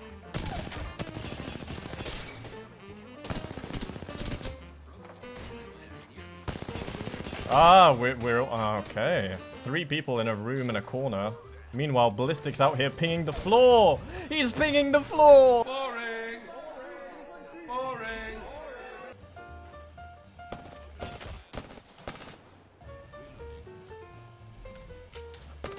Yep. A warrior, you might say. Wait, I'm in trios? Why am I in trios? Why am He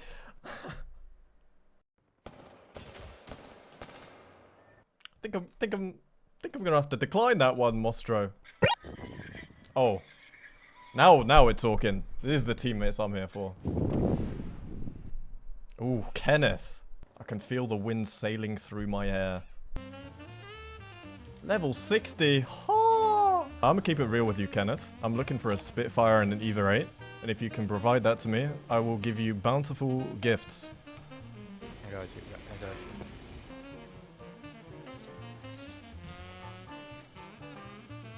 Oh my god, I got them immediately.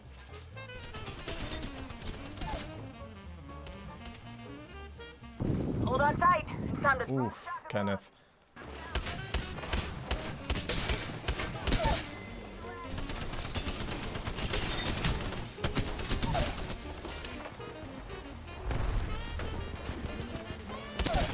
Oh my god. Oh my god. Oh.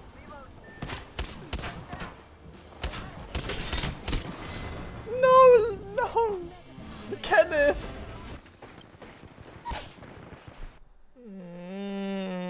You know when Apex has you whining like a sad little dog that you're probably not having a great time. But a few games later when Jack joined up, things started looking better. I was trying to play with my brother earlier on ranked and he was just running off. It was a nightmare. In my stream, he said, what would you say if I came into your game and said woman sludge? Are you serious? Yeah, woman sludge. And though I couldn't find an Eva 8 off the drop, I did find a Spitfire. Roof, I think. Nah, they're just around the back. Oh, they are on the roof. I should have listened to you. I stop. Is he gonna climb? Oh no, they're holding hands. Oh, this guy's got off. Oh no. The Wattles won. Why are there no doors there? There are no doors. Ah! I got an alternate sentinel now. I need. Your mic's in the microwave, it sounds like. Alright. Just pump out that shotgun. Yeah, yes, I agree.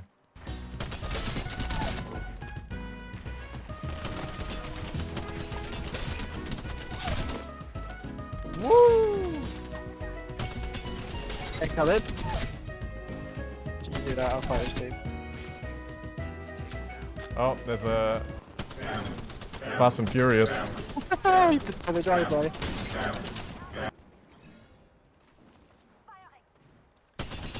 Brother, you are different breed.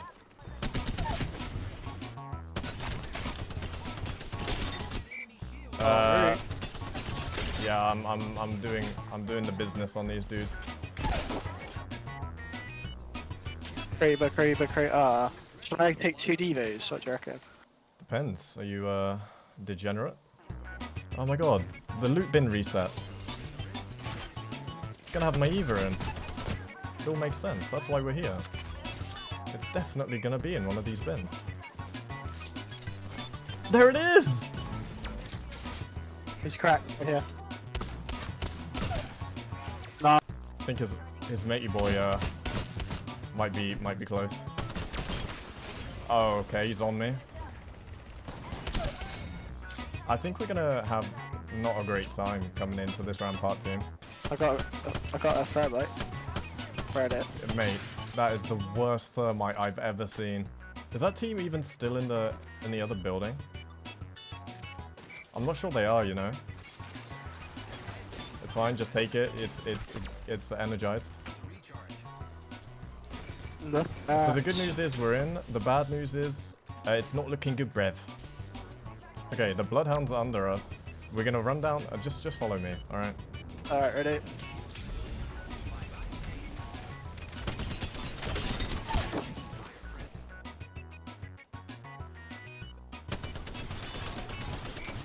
Yeah, I'm in the building. Okay, you don't really need to be there, but all right. Oh, mate. Come here! Come here! What?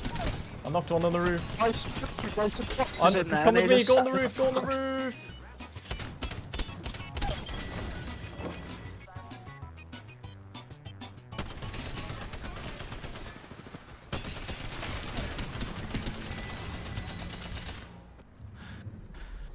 That was fun though. After an hour or so of trying, 19 kills and 5.6k damage wasn't too bad, but I'd still only give it a 7 out of 10 since it was lacking a bit at long range. Tibbles commented the Nemesis and Alternator, and to like his comment if you have over 100 kills. I'm gonna keep it real, Tibbles. Nobody's liking your comment, but Tibbles wasn't the only one leaving sussy comments. Actually, the second comment for the second loadout, Odo has 4 Phoenix kits.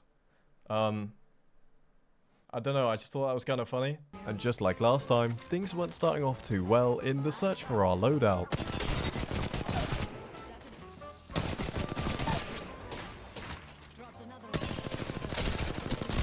Brokers, there we go. Oh. Let's go, Brokers.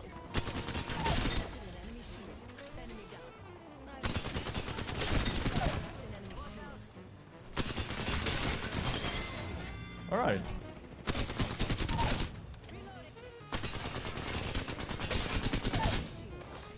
Interesting play.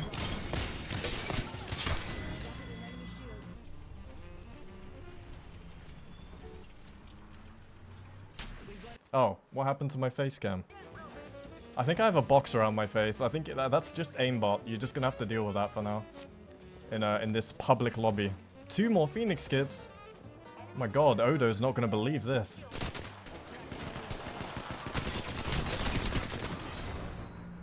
So naturally, my first attempt ended in defeat. But when Storm Point rolled around, our fortunes started changing.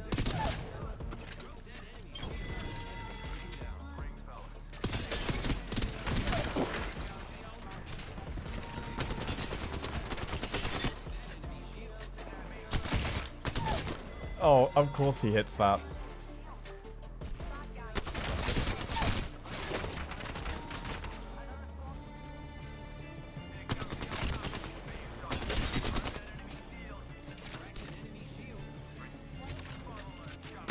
He got the swap? There is absolutely no chance. There's no chance.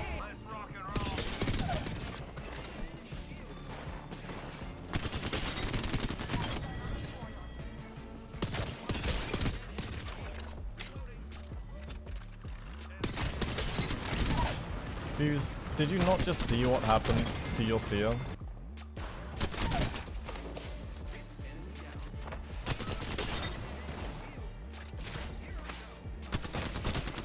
Oh my god, die.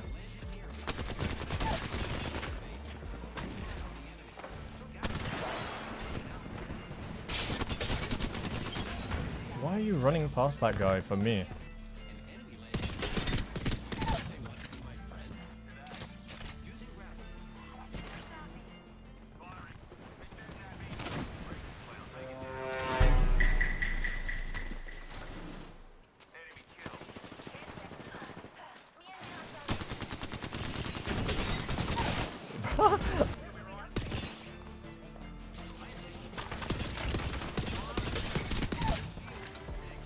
I mean, that guy's just dead as well. He's just dead. There he goes. Let's go. Oh wait, there's 3 squads. Yes, there's still more people. Let's go, let's go. It's the seer again. Oh, I'm happy to see you. That means the fuse is still alive.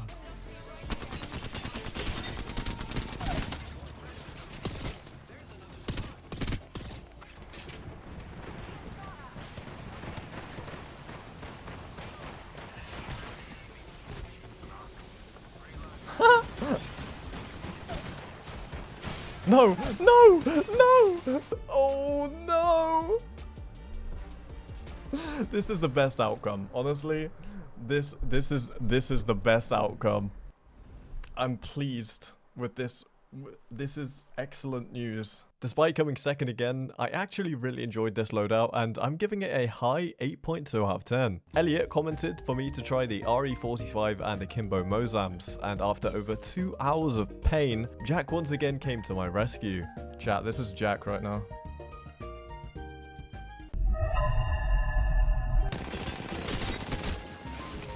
I left him, I did him 149 white, bro.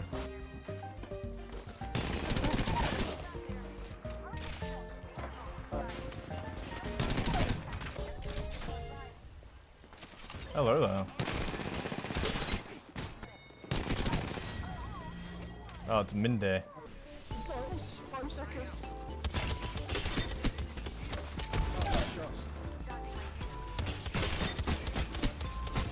Yep, I don't know how he's not dead, but...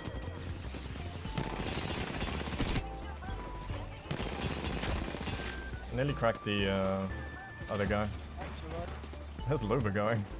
Is she trying to get on the cannon or what? He just landed on me. He's yeah, he's dead.